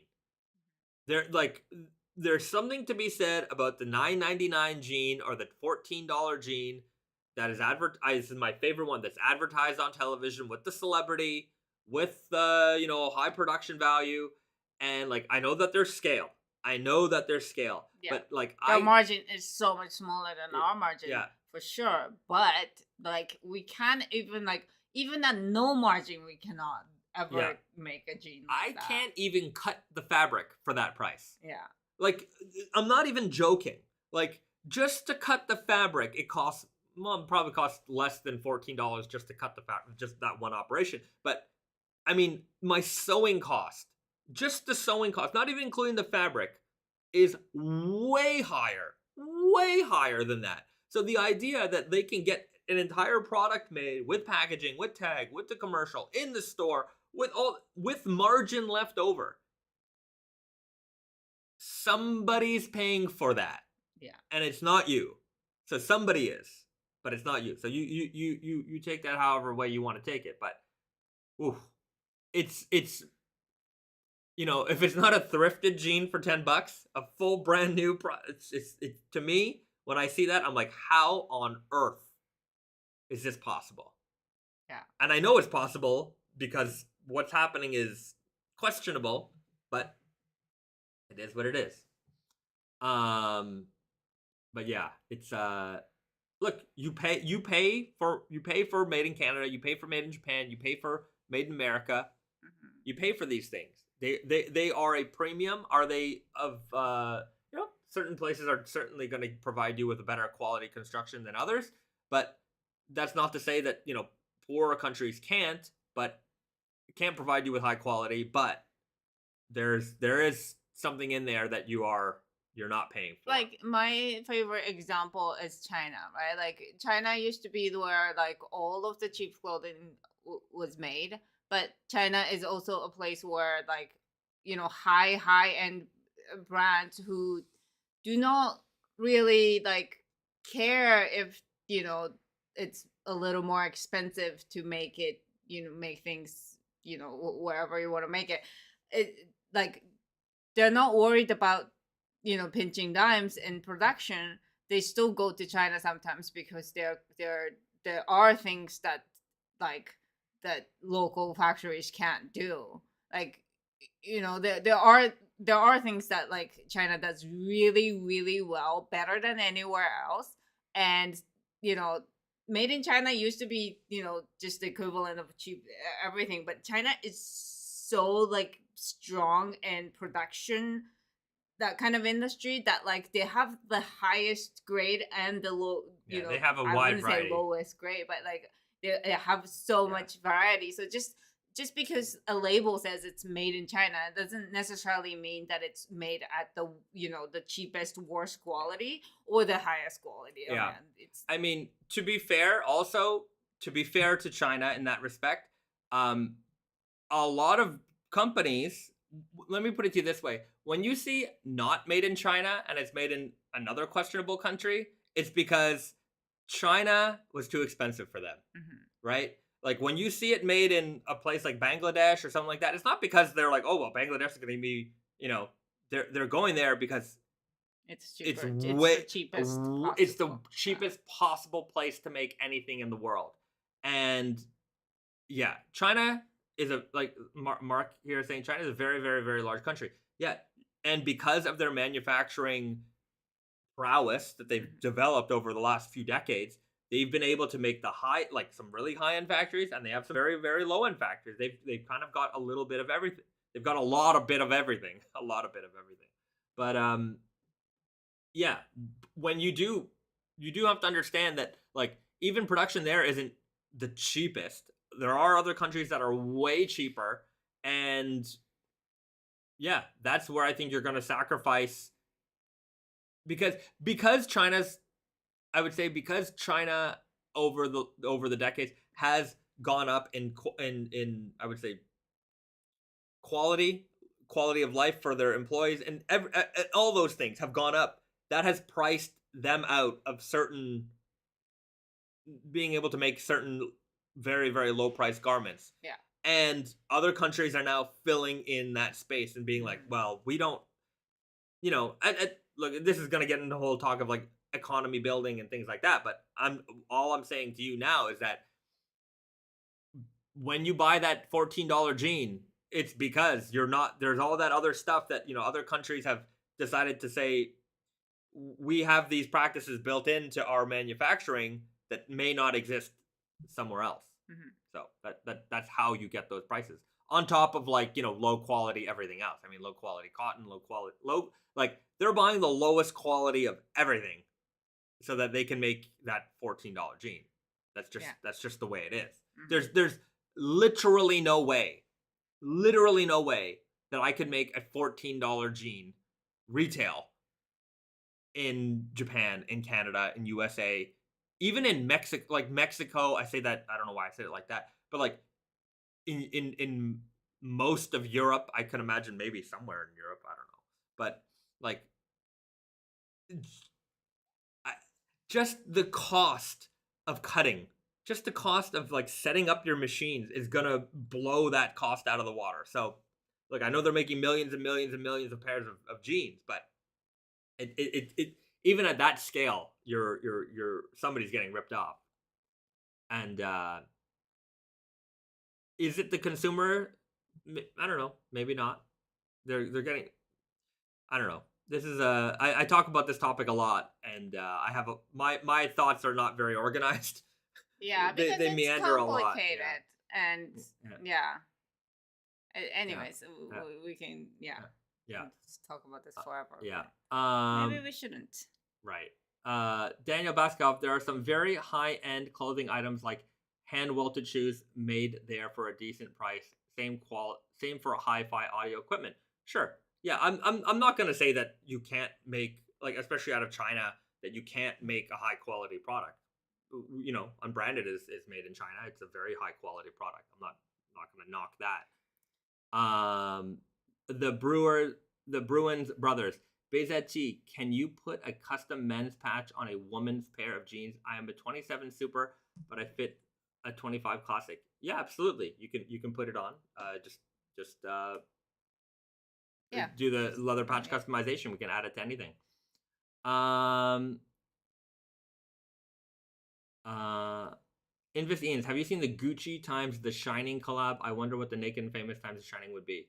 I wonder what that would be too. I mean, I suppose on a very just off the top of my head, not thinking for it for more than the last 5 seconds, I would take that carpet pattern and It's so and iconic. and have that maybe printed on the inside of the denim. That would be pretty cool. That's what I would do. I would have the carpet printed on the inside. Yeah. And if I would do another one, it would be like a Jacquard Selvedge ID with all work and no play makes Jack a dull boy, and I just Yeah. you have that. Yeah, yeah. Or now I'm thinking really, I'm really thinking about it. Like, you could what could be really really cool is if we can get a jacquard That's denim what I on was the gonna face. say. Yeah. Yeah, like the print is it's good. I think, especially if you want the color or whatever. But I think the jacquard is where like we need to You do like a patterns, micro like, jacquard on the face of the fabric. Yeah. And it would just say, all work and no play makes jackets up, but the whole thing. And you from far, it would just kind of look like, it would look like a jean, but like with some kind of like white kind of pattern on top, or whatever color we want to do it. And then when up close, you would notice it. It'd have to be really, really tiny. That's how I would do it. I was thinking more of the carpet pattern jacquard. Oh, that right. would be cool, Yeah, like yeah. as a jacket or something, like or like top and bottom thing. That would be really cool. Right. So there you go. There's a couple ideas right off the top of our heads. Okay, you know what I'm gonna do? Instagram, for those people who are here who have join us on our YouTube channel. We're logging off on Instagram. The rest of the live stream will be available on YouTube. So go over to our YouTube channel now, and we will see you guys there. Here's a question that's relevant for today. A while ago, you guys talked about a Dusty Rose Selvedge. Okay, it's not Selvedge, but Dusty Rose denim. Any more on that? Reese's wearing it right now. Yeah. So this is the Dusty Rose fabric. I mean, obviously, this is the woman's overalls. Yeah. We make it in women's jeans, men's jeans, men's jackets. Yeah. So yeah, this is a good fabric. Okay. So yeah, there. If you have any more questions, there you go. And so I want to get into the next topic, which is the true guy. So the true guy has been something we've been working on for what I would say too long now. And what we want to do is give you guys a classic straight leg jean, not too wide, not skinny, just basically the weird guy of straight leg jeans. Right? The strong guy is a good straight leg, but it's too wide, right? It's more of a heritage level wide. Right. It's not for I think it's good if you want to be that style, but I think for a more contemporary audience and everyday audience, that it might be a little too wide for those folks. So we wanted to do something, and we've done a bunch of different fits and waited a long time for fit samples and things like that. So we finally have it, and if you follow me on Instagram, I posted a photo of it yesterday. I'm wearing them right now, and I have to say, they're perfect. This is if you guys can see here. Let's see. Hold on, there's a little bit of a lag delay on the camera, so you can see it here. It's not the greatest angle, but straight. Pockets are good. Not too tight in the thigh, straight all the way down. Not tight any. Like I'm maybe wearing them a little big. Yeah. But I would wear them exactly like this. I would wear them exactly like this. I want them a little bit big, especially in the waist, so I can tuck things into them. Yeah. And I can just wear them classically. The leg opening is not too wide. It's not gonna like eat your boots, but it'll go over them nicely, and you'll have a little bit of room there over on top. So that's them. That is the new true guy. I'm going to be sending this sample back to Canada. They sent me the sample just so I can approve everything. Does it have more wide thighs than Weird Guy? Slightly. Slightly wider than the Weird Guy in the thighs. We've got a nice high rise. The only change that we're going to do for it for production is just extending that J-stitch just a little bit. Yeah, because you're wearing it a little bit lower on your hip. That like it's not. Yeah, I could wear them higher if I wanted to. The J looks fine here, but I think if you want to wear it more, I wouldn't say properly, but like more fitted. Yeah. Then I think it could use the extension. Yeah.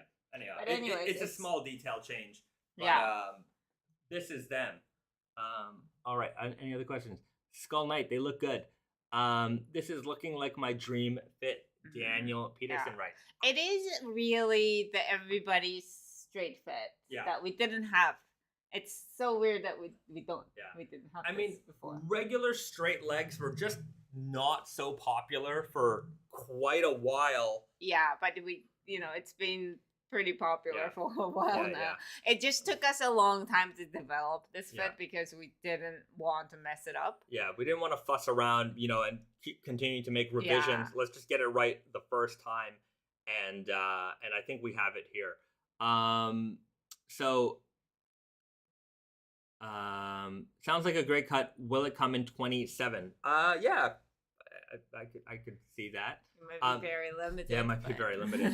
What fabrics are this going to be available in? We're going to start off with a bunch of the core fabrics, like tan twill, natural indigo, dirty fade, solid black, and then we'll expand this one out into. I think this is going to be a main liner. So we might do seasonal fabrics, but we also are going to have like stretch selvage, like something with stretch in it and core as well. We're going to have a lot. And I think that you guys are going to enjoy this fit. I think it's going to be a popular fit. So we're pretty confident in this one. I will stay in my little corner. I am more into tighter fitting tapered jeans. That's fine, right? We're not killing Super Guy or anything like that. We're not killing anything. Yeah. We're just adding another main fit. Yeah. Aside from these three that we've been running. So Super Guy, Weird Guy, and Ease Guy have all been tapered leg jeans. So we need to have at least one proper, like Strong Guy's a straight leg, but it's quite wide. So we need to have a normal straight leg jean out there. What's the size of the hem? I think it's 8 1/4. I don't remember offhand. Okay. Yeah, this sounds. I think I have it here. 8 1/2. Fly length, J length, inseam. Yeah, so the skinny guy is not completely dead, but we are significantly like reducing the availability of skinny guy. So skinny guy is basically Super Guy with straight leg. It's not similar to True Guy. True Guy is a little bit more. Skinny guy is slim straight, whereas like True Guy is like regular straight. It's not gonna be tight in the thighs as much as skinny guy. Yeah. But skinny guy is dead though. Yeah, skinny guy is. I mean, it's going out. Yeah. I figure True Guy will slowly build up its variety of inventory, slowly and then quickly, because we will release the seasonal ones in True Guy. Good to know. Thanks. I just got 2 pairs of skinny dirty. Maybe I will get another. No, the skinny dirty. If you like that fit, like you probably want to buy before they go. Yeah. I mean, it's very similar to Super Guy. So like, if when you don't see the fabric you like in skinny guy, if you like that fit, the Super Guy is your next best option. Yeah. Vance Edwards. I'm with Farron. My ankles are like twigs, so wide openings don't look good on me. Yeah, fair enough.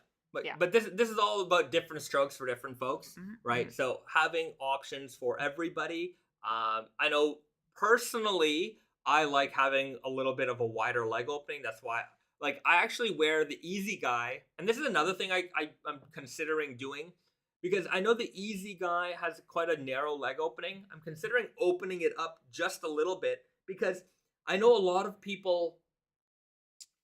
Yeah, so I know a lot of people hem the Easy Guy because the Easy Guy inseam has been I wouldn't say controversial is not the right word, but the way that the Easy Guy worked, because the crotch was so long, a lot of people didn't realize that, on paper for a long time we made it with a 32.5-inch inseam, and a lot of people were like, that inseam's too short, but all we did was drop the crotch. So it's still accommodated. Rise, right. It's still accommodated a 33.5-inch normal inseam, which is still long for a guy, right? Like Brandon and we have guys in our office who are 6'1", 6'2", and they put on an Easy Guy and they still have to cuff them. Like they're long. So anyways, we kind of got tired of all these people saying, okay, they're short, and we just made the inseam longer.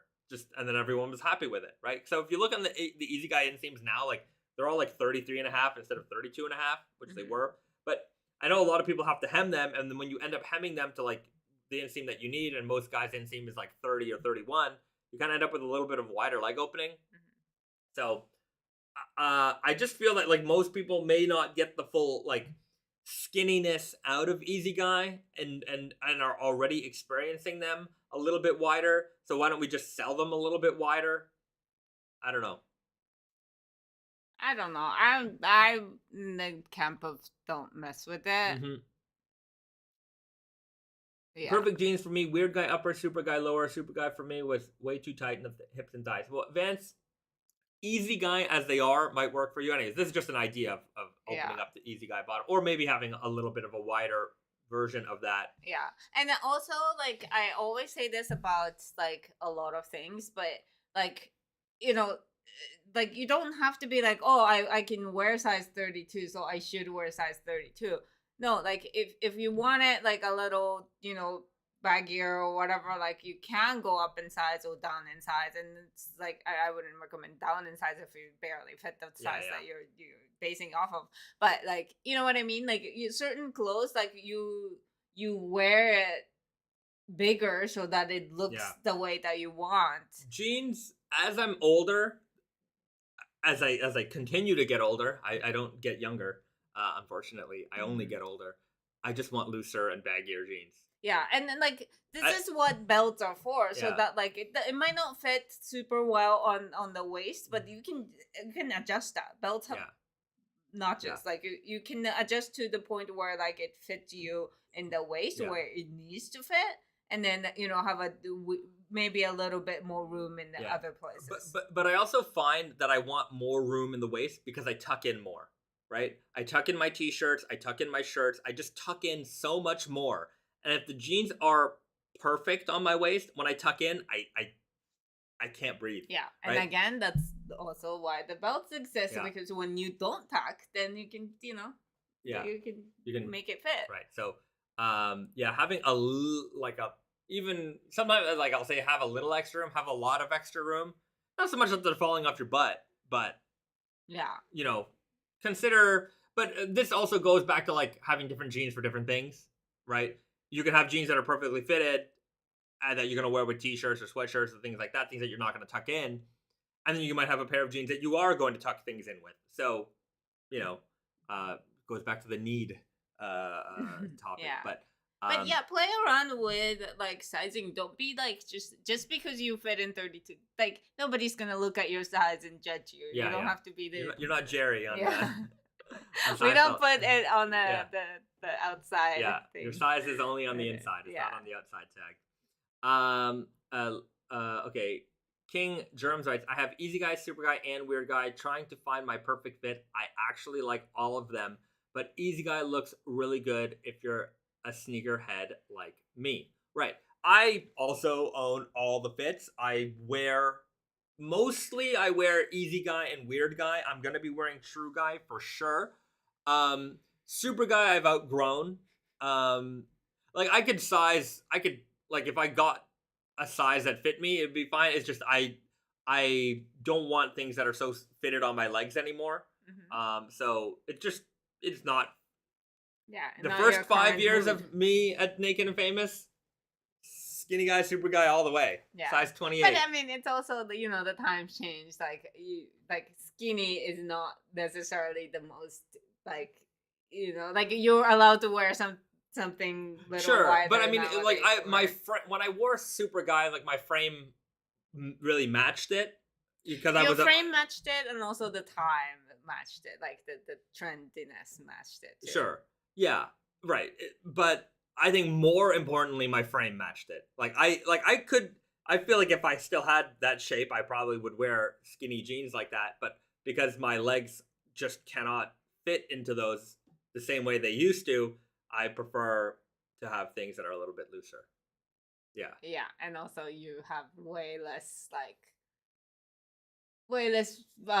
ability for you to just like suck it up and then for the sake of looking. Yeah. Like when you're young, you've sacrificed a little bit more for your style. Now I'm like, I just want to be comfortable. Yeah. I want to be comfortable all the time. Yeah. But I mean,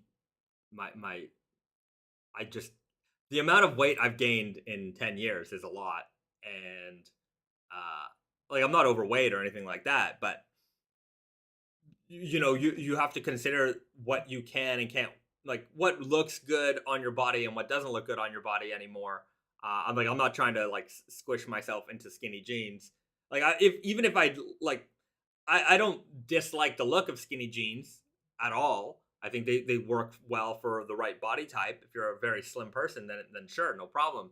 But like sometimes I find that where you see it a lot if you ever come to a trade show, you're gonna see a certain kind of overweight older gentleman who's trying to be.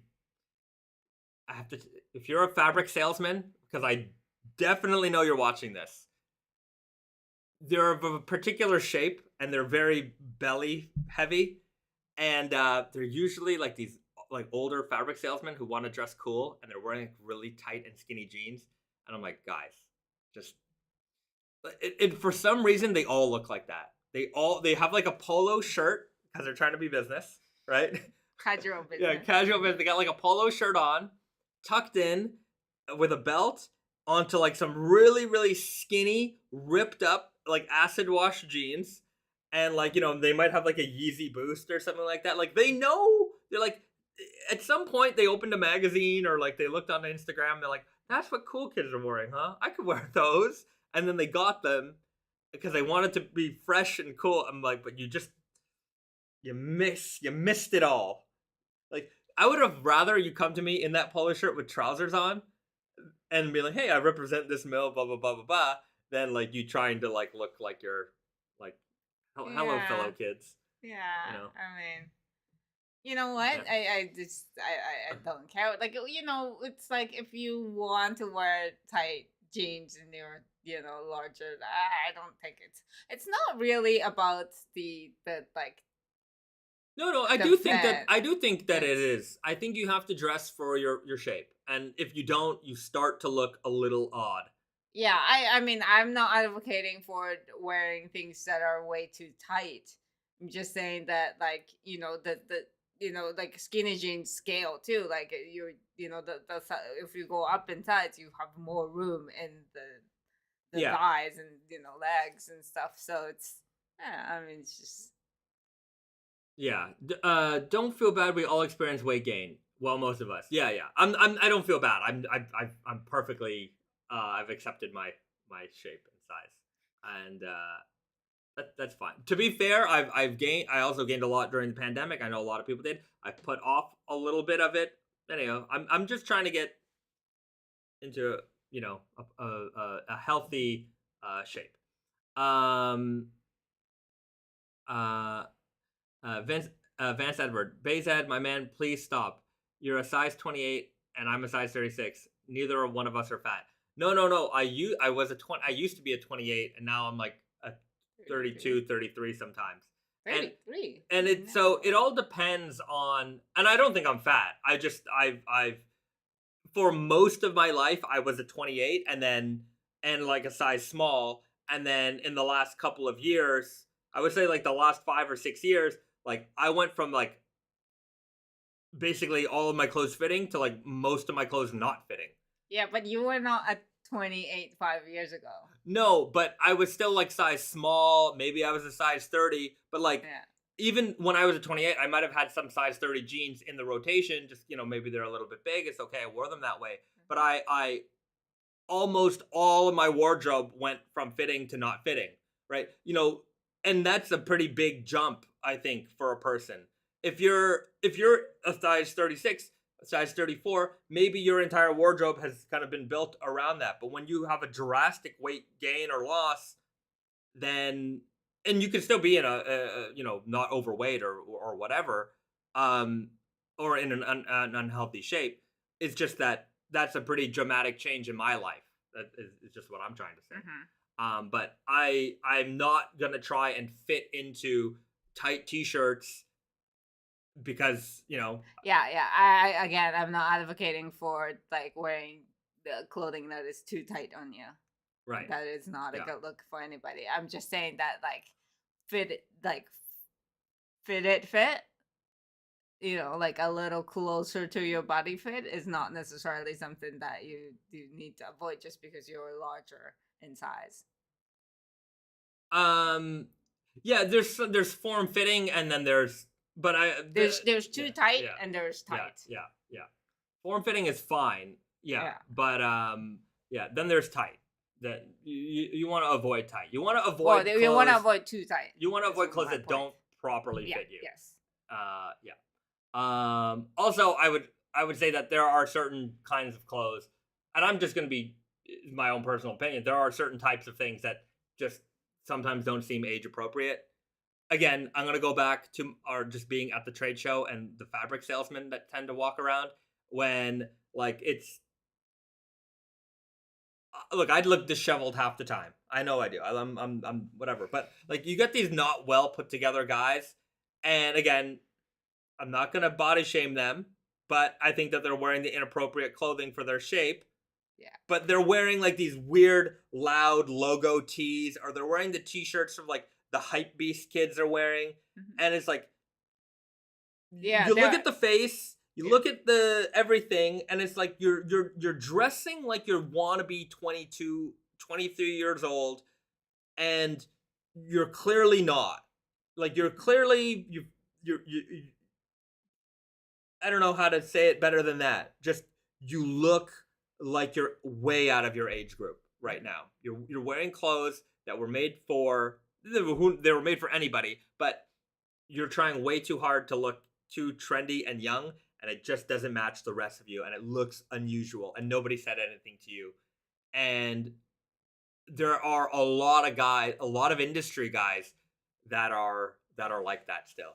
And I think that aging gracefully is, and you know, Yeah, you should be aware of what makes you look, uh, professional. What makes you look, yeah, like especially if you're in the industry, you should pay attention to Yeah. what other people see. And you can when they see appreciate it you. and say, hey, you know what, that's great for the young guys, you know, the young bucks. But you know, I'm an old bull now, and I gotta Yeah. dress what works best for me. Yeah, Richard the Great. Yeah, I've outgrown the graphic tees. Sure. I mean, look, I have a lot of graphic tees. I don't wear them as much as I used to. I think there's a time and place for it, and an outfit for it. Um, but when I was young, lot of graphic tees, a lot, and I can still appreciate them, but I'm just not as graphic heavy as I used to be when I was young. And if I have a graphic or something on it, I like it to be, you know, embroidered or stitched, or have something, you know, Yeah. something like that going on. It Yeah. depends. It all depends. There's nothing wrong with a graphic tee. I'm just no, saying, not like, at all.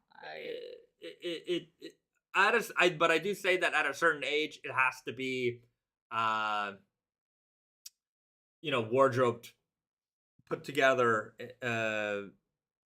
you know, not as young looking. Yeah, sometimes you need to step away from like your world and see you as like a person that's never seen you. I think that's important to like put yourself kind of see yourself objectively sometimes. Lee H. Hey B, what's the average age of the Naked and Famous customer? I think we're in the like 20 to 35, 40 demographic. Like it's like, if I can go into the YouTube analytics, and like I could probably tell you what our demographics are. Yeah. Mm-hmm. But it's like, you know, 20 to 40 mostly. I'm for sure there are people who are older than I'm approaching that age also. So yeah. We have a pretty wide range. Yeah. But I do think that our customer have grown with the brand too. Yeah. Like, you know, guys who were like into, you know, raw denim when they were 22 10 years ago, or now 32, and exactly. and they've grown with us. Yeah. So there's a lot of that. But I mean, you know, we pick up a lot of younger people, and then we also have older people who are getting into like men's style. It's really a wide group. It's not a small market, I think. You know, whereas there are brands that are a little bit younger, right? That people may or that there are definitely younger brands, like they're very youth driven, and I'm sure they have some older customers, but you know I don't think that we're like that. I think we have a product variety that doesn't really speak to just one age group. Yeah. Vance Edwards, I know I keep asking, but off topic, have you seen the new Hellraiser?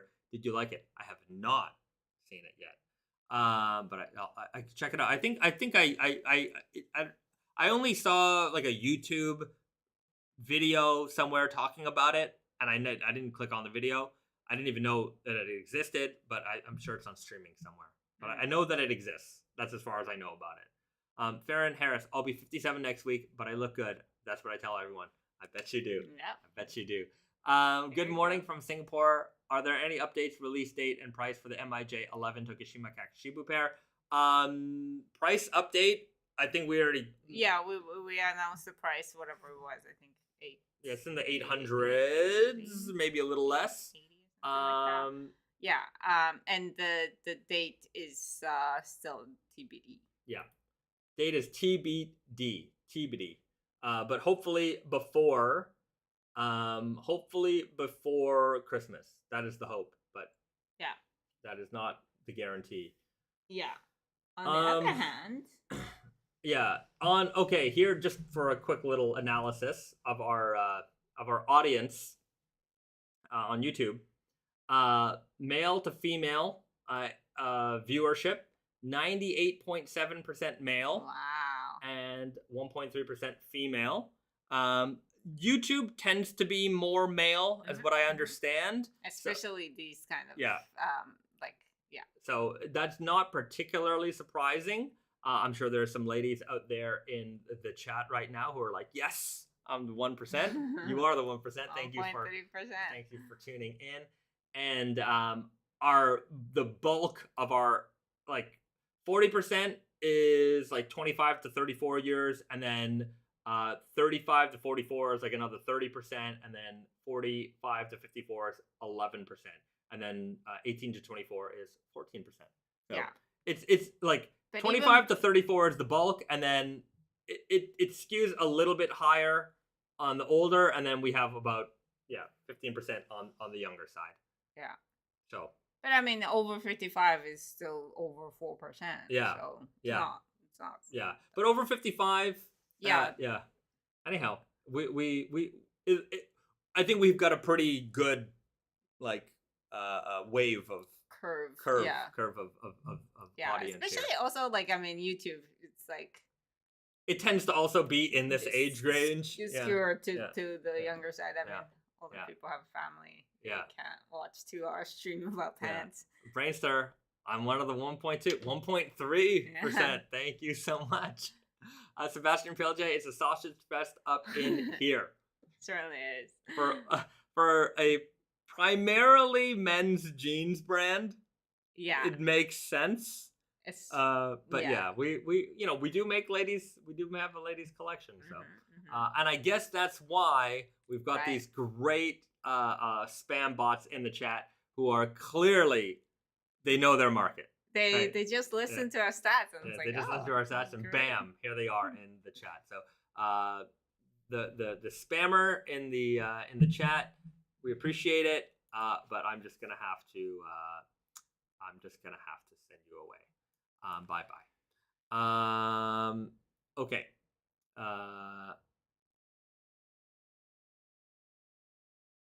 Okay, the Catman. This is a callback to the first topic, but did you see CBC posted an article about how much waste jeans make?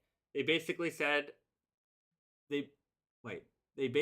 then said, try to get raw denim, but no N&F call out week on their part. I did not see that article, but if they talked about raw denim, then I appreciate that.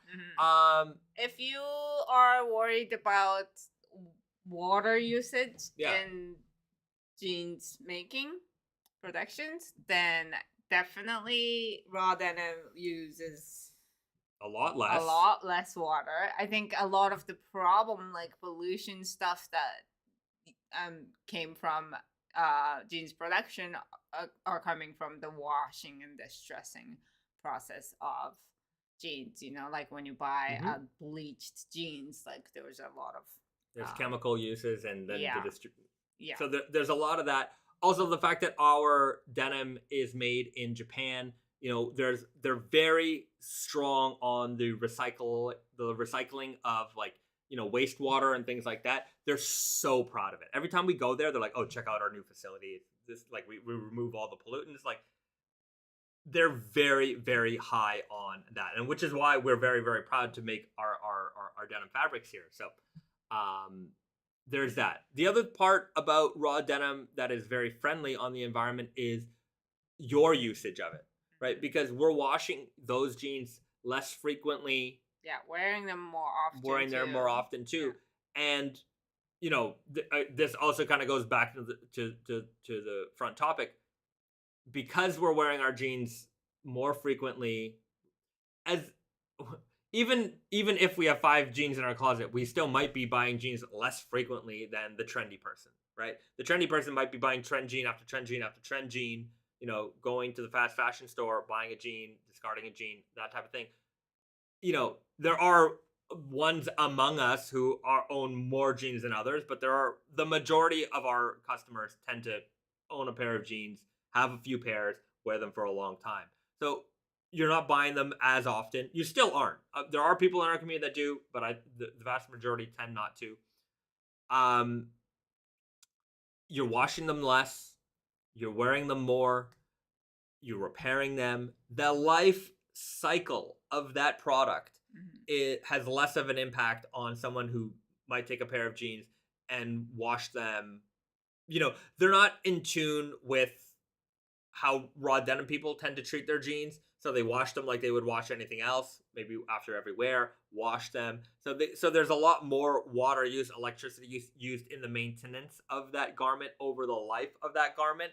Also, because jeans are 100% cotton, they are biodegradable. So cotton will eventually, you know, wear away. If it ends up in a landfill or wherever, they will eventually turn to earth again. So that's another thing. But yeah, but I mean, you know, don't not wash your jeans. Don't so not you right. can save the environment. Yeah, you wash your jeans when necessary, right? Like, you know, like stinky jeans are stinky jeans.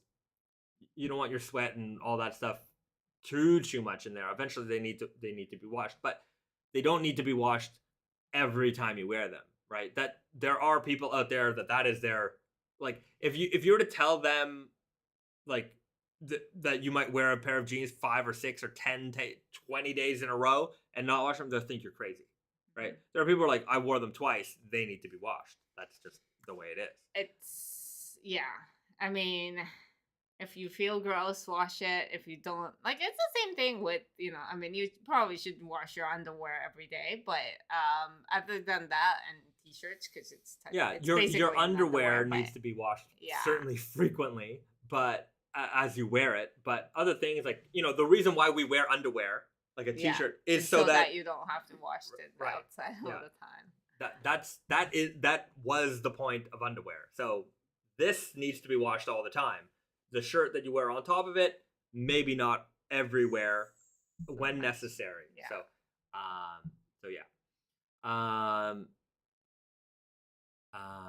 Farron Harris, what amazes me is that what was old was sustainable. People used to buy less, but take care of it and wear it longer. Yeah, I would also say that perhaps it wasn't a choice, because there was just less things available back in those times. And, you know, when you grow up not having stuff, and then you have stuff, having stuff seems to be the way you want to live your life, right? You know, I remember living very modestly as a young, you know, my family wasn't, you know, we didn't have a lot. And if I had I remember in 1 year of high school, I had 2 pairs of jeans, one blue and one black, and that was it. I had 2, and I wore them every day. And I remember one kid, and we were talking, and there were one of the topics of, like, just, you know, things that we liked. I'm like, fashion, and they're like, really? And like, and this was, I wasn't wearing those 2 jeans because I was a raw denim, enthusiast. I just, that was all I had. I had 2 jeans, and then they were like, "Oh, I never see you wear anything, but what you're wearing," and I'm like, "This is true."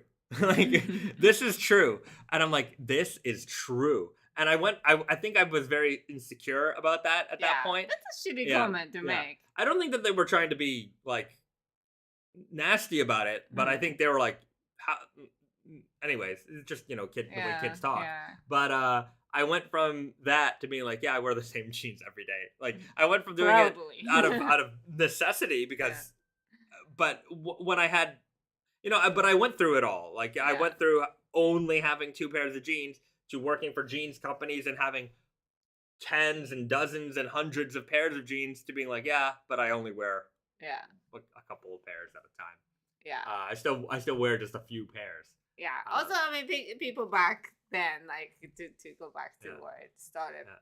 people who are older, like generations, they tend to, like cherish things that they do have because they live through the days where you can't get everything all the time. Yeah. You know. Yeah, if you live like, I'm sure our grandparents, My grandparents, your grandparents, uses toothpicks more than once, which I think is disgusting. Yeah. And I've told them that, like, it's like you can, like, there's, obviously there's like toothpicks that are like fancy that is meant to be used Yeah. more than once.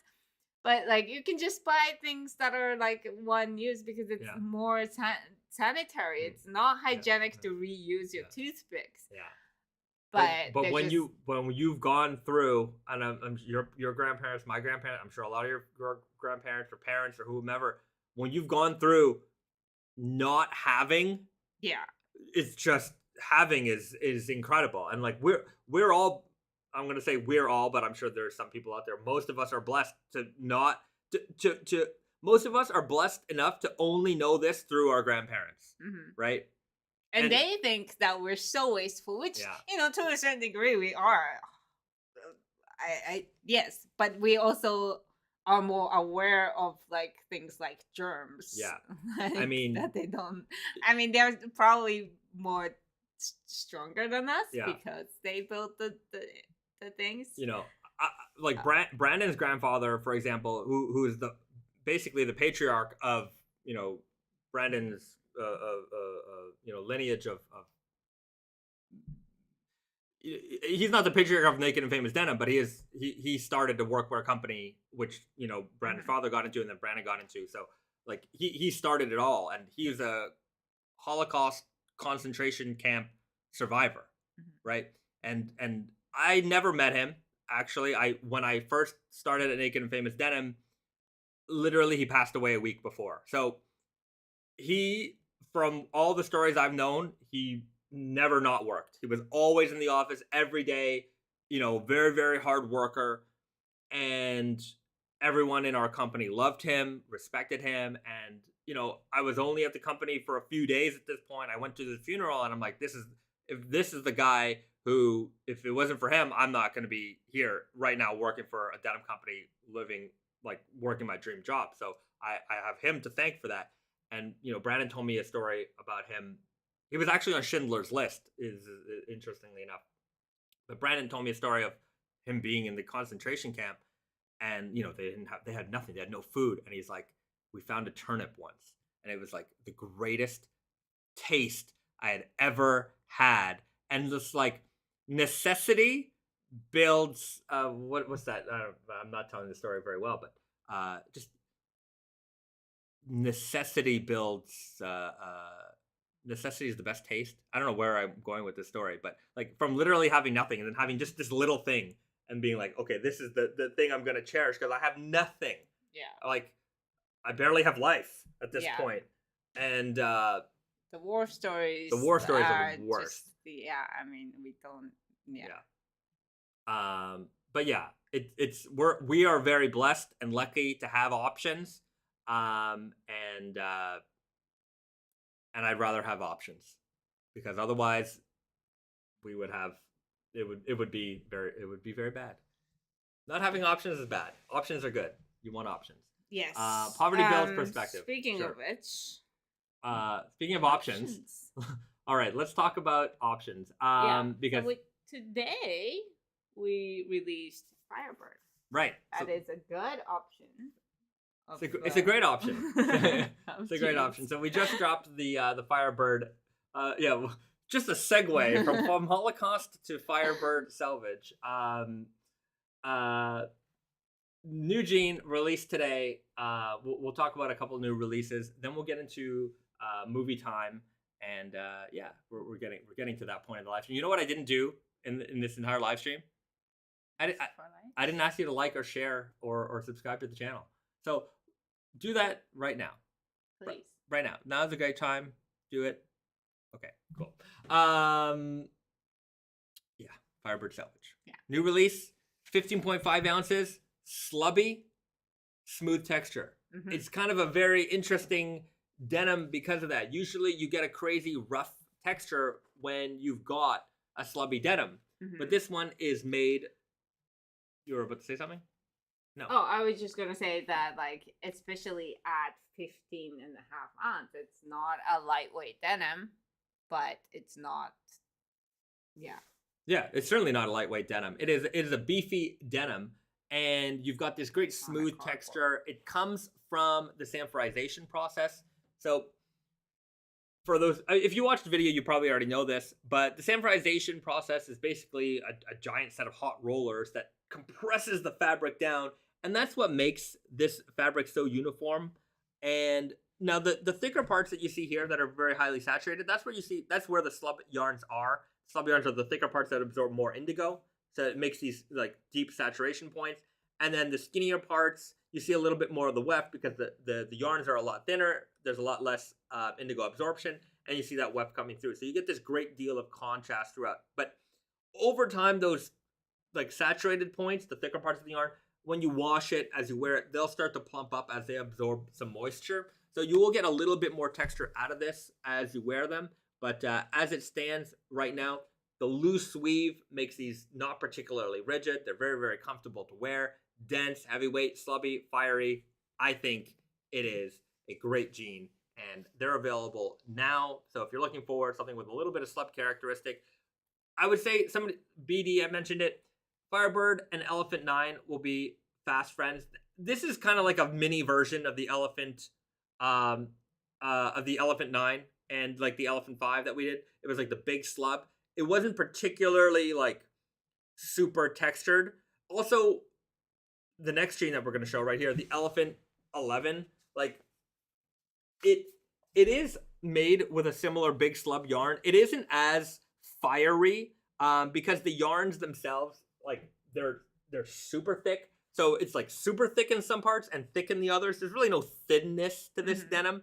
And the weft also, because the weft is made with a grandrel yarn, you don't see so much of the white. But it isn't as like textured as a Okayama Spirit, right? That's got a lot more texture. Here you can, when you take a real close look at the fabric, and you can see it a lot more. You'll see it in the video next week. Because the yarns are so thick, you can see how they've been flattened by sanforization. Sometimes when the yarns aren't as thick as this one, it's a little bit harder to see. But you can see the streakiness, I hope, through the camera here. But yeah, this is another kind of smoother textured big slub denim. But it's not quite as smooth as that one because the yarns here are far more extreme in terms of sizing. Yeah. So Elephant 11 is going to be coming out next Friday, the 21st. Yeah. And just so the information's out there, the Elephant will come in 2 batches. And the first batch that we are going to get, so like, you know, obviously, like as usual, we going to list out all the retailers that will carry this denim, that does carry this denim, but not everybody's going to have it now. Yeah, there will be a batch that come out now, and then another batch that'll be out in around 3 so not weeks. everybody's gonna have it. Also, like whatever that we get in Tatenyoko, the first batch, because it's limited in quantity, it might sell out very quickly, but we will have to restock maybe like a month or so after. So don't panic if you don't get it on the first day. It doesn't mean that you're not gonna get it at all. Right. So yeah. So be aware of that. And I think that's it. So we've got the Firebird. We have the Elephant 11. Yeah. Both of these are available in denim jackets as well. Yeah. And anyway, I'm going to show the True Guy one more time. Yeah. For those people who might have been tuning in late, we have the new fit. The new straight leg True Guy fit is finally confirmed. If you're very, very new to the channel, then you didn't even know this is going on. But if you've been a veteran of the channel, you definitely know that we've been working on a straight leg jean.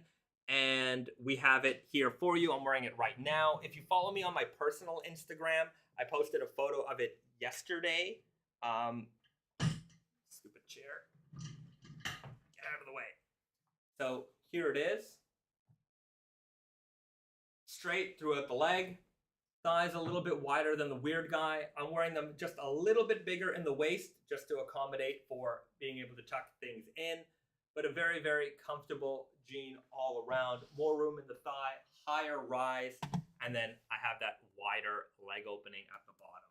So not too wide. This isn't strong guy territory. Just, I would say, a little bit wider than the Weird Guy is right now. So if you've been looking for something in terms of a classic straight leg that isn't, you know, heritage land, wide leg, this is a great denim option for you.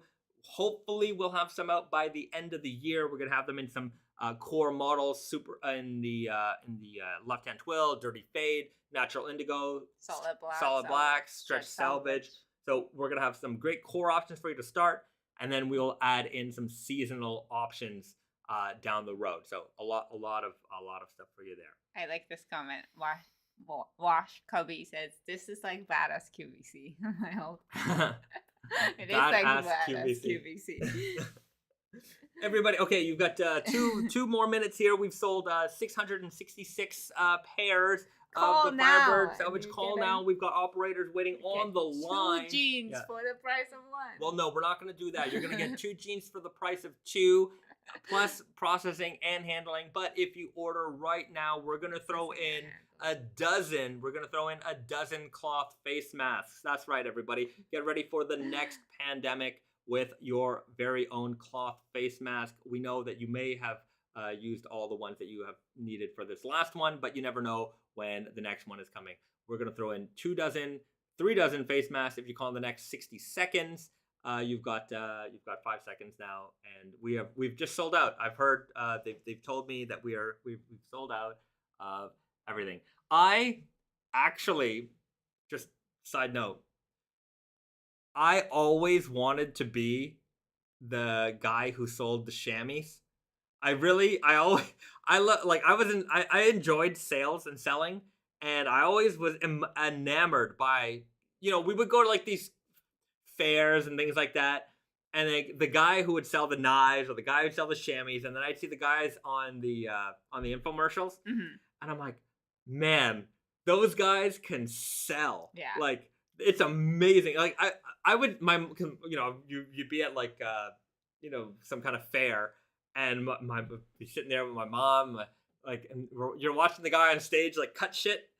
Oh, like live? Yeah, live. Oh. They'd be there, and they're like, all right, cool, all right, and like they'll do a demonstration, and then I'm just like, wow, this guy has just sold like 50 knives in the last 30 minutes, and he's got in 30 more minutes he's gonna have another demonstration. He's gonna sell 50 more. I was like, these guys are amazing at selling stuff. I mean, I sometimes still see that at department stores. Oh yeah, Bezat doing the slap chop, dude.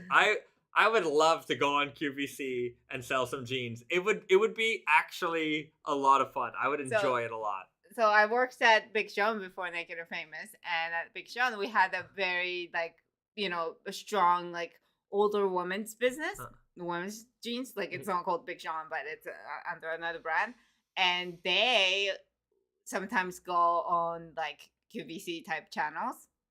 And the best guy, like, he was my boss. He's just like biker really, looking guy. Yeah, like really big, tall and big, like biker. Like he's actually a biker. He wears biker jewelry, biker like clothing, and all that stuff.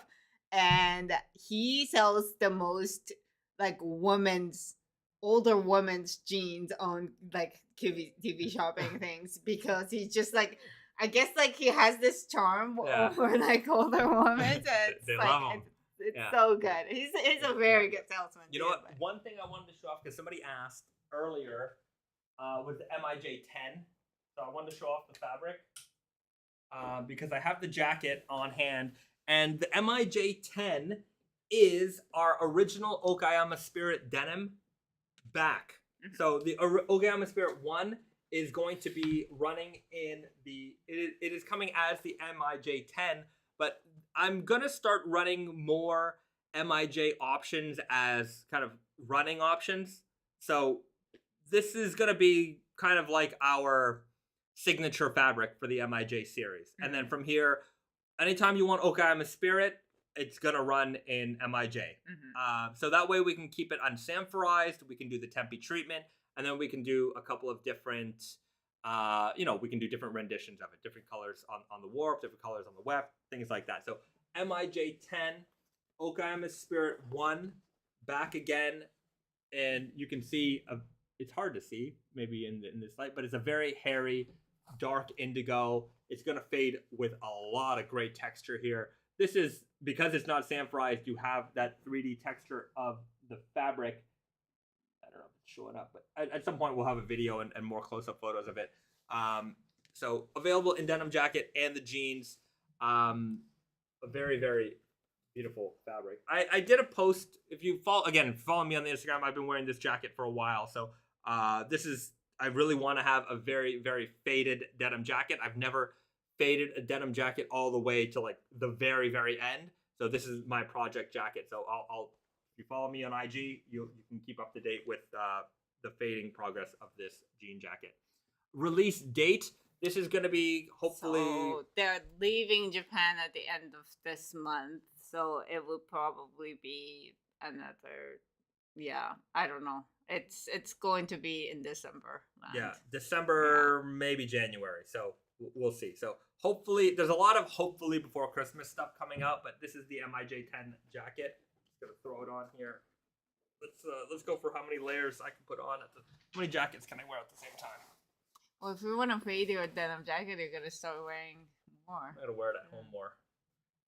Okay, so any plans? Thoughts on a double knee jean? No plans, and my thoughts are I don't really want to make them. It's not like a default thing where it's like if you want your jeans to have double knee because you wear bikes or whatever, then I feel like that's something that you can maybe like do, just as a project. Maybe you open up your jeans and then put on a patch or whatever. If you want, you can do that. Yeah, I feel right. I just don't look. Whenever we make things, there has to be a certain level of scale for it, and I just don't know if there's enough audience in our world to make that. So most people don't need that second layer on your knees. Yeah. No Saints. MIJ in Type 2.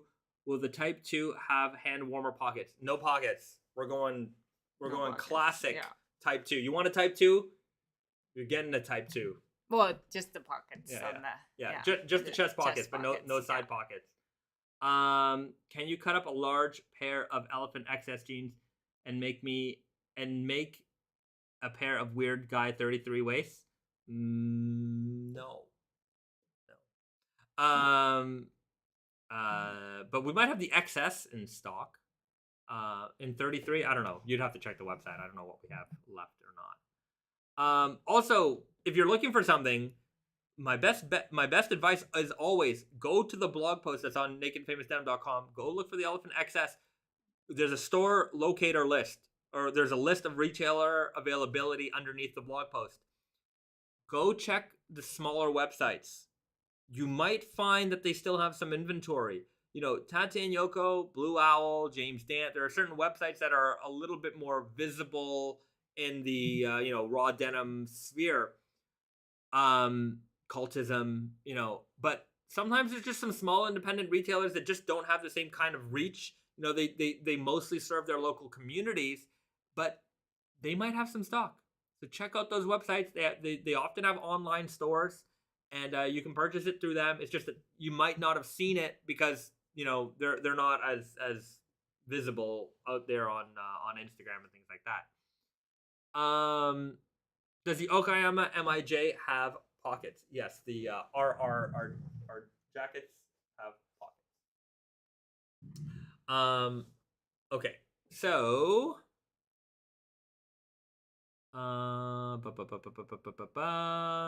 okay, let's get into movie time.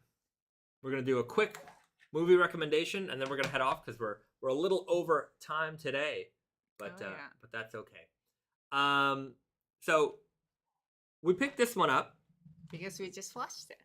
Yeah, we just watched it. It was a great movie, and I didn't know anything about it, but we saw Western film with this cast, and we thought. So we got John C. Reilly, Joaquin Phoenix, Jake Gyllenhaal, Riz Ahmed. Yeah, so all the favorite actors. All the faves. I do love a good Jake Gyllenhaal, and I do love John C. Reilly. I was like, oh, great, a comedy, not a comedy. Why do you think that? John C. Reilly's in a lot of serious movies. But I love his funny movies. Okay, so this movie, the title is called The Sisters Brothers.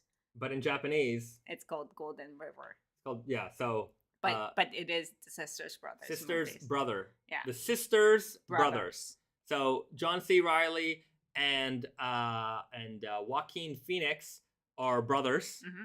They're the Sisters Brothers, and anyhow, it's an adventure that they go on basically in the West. Great wardrobing.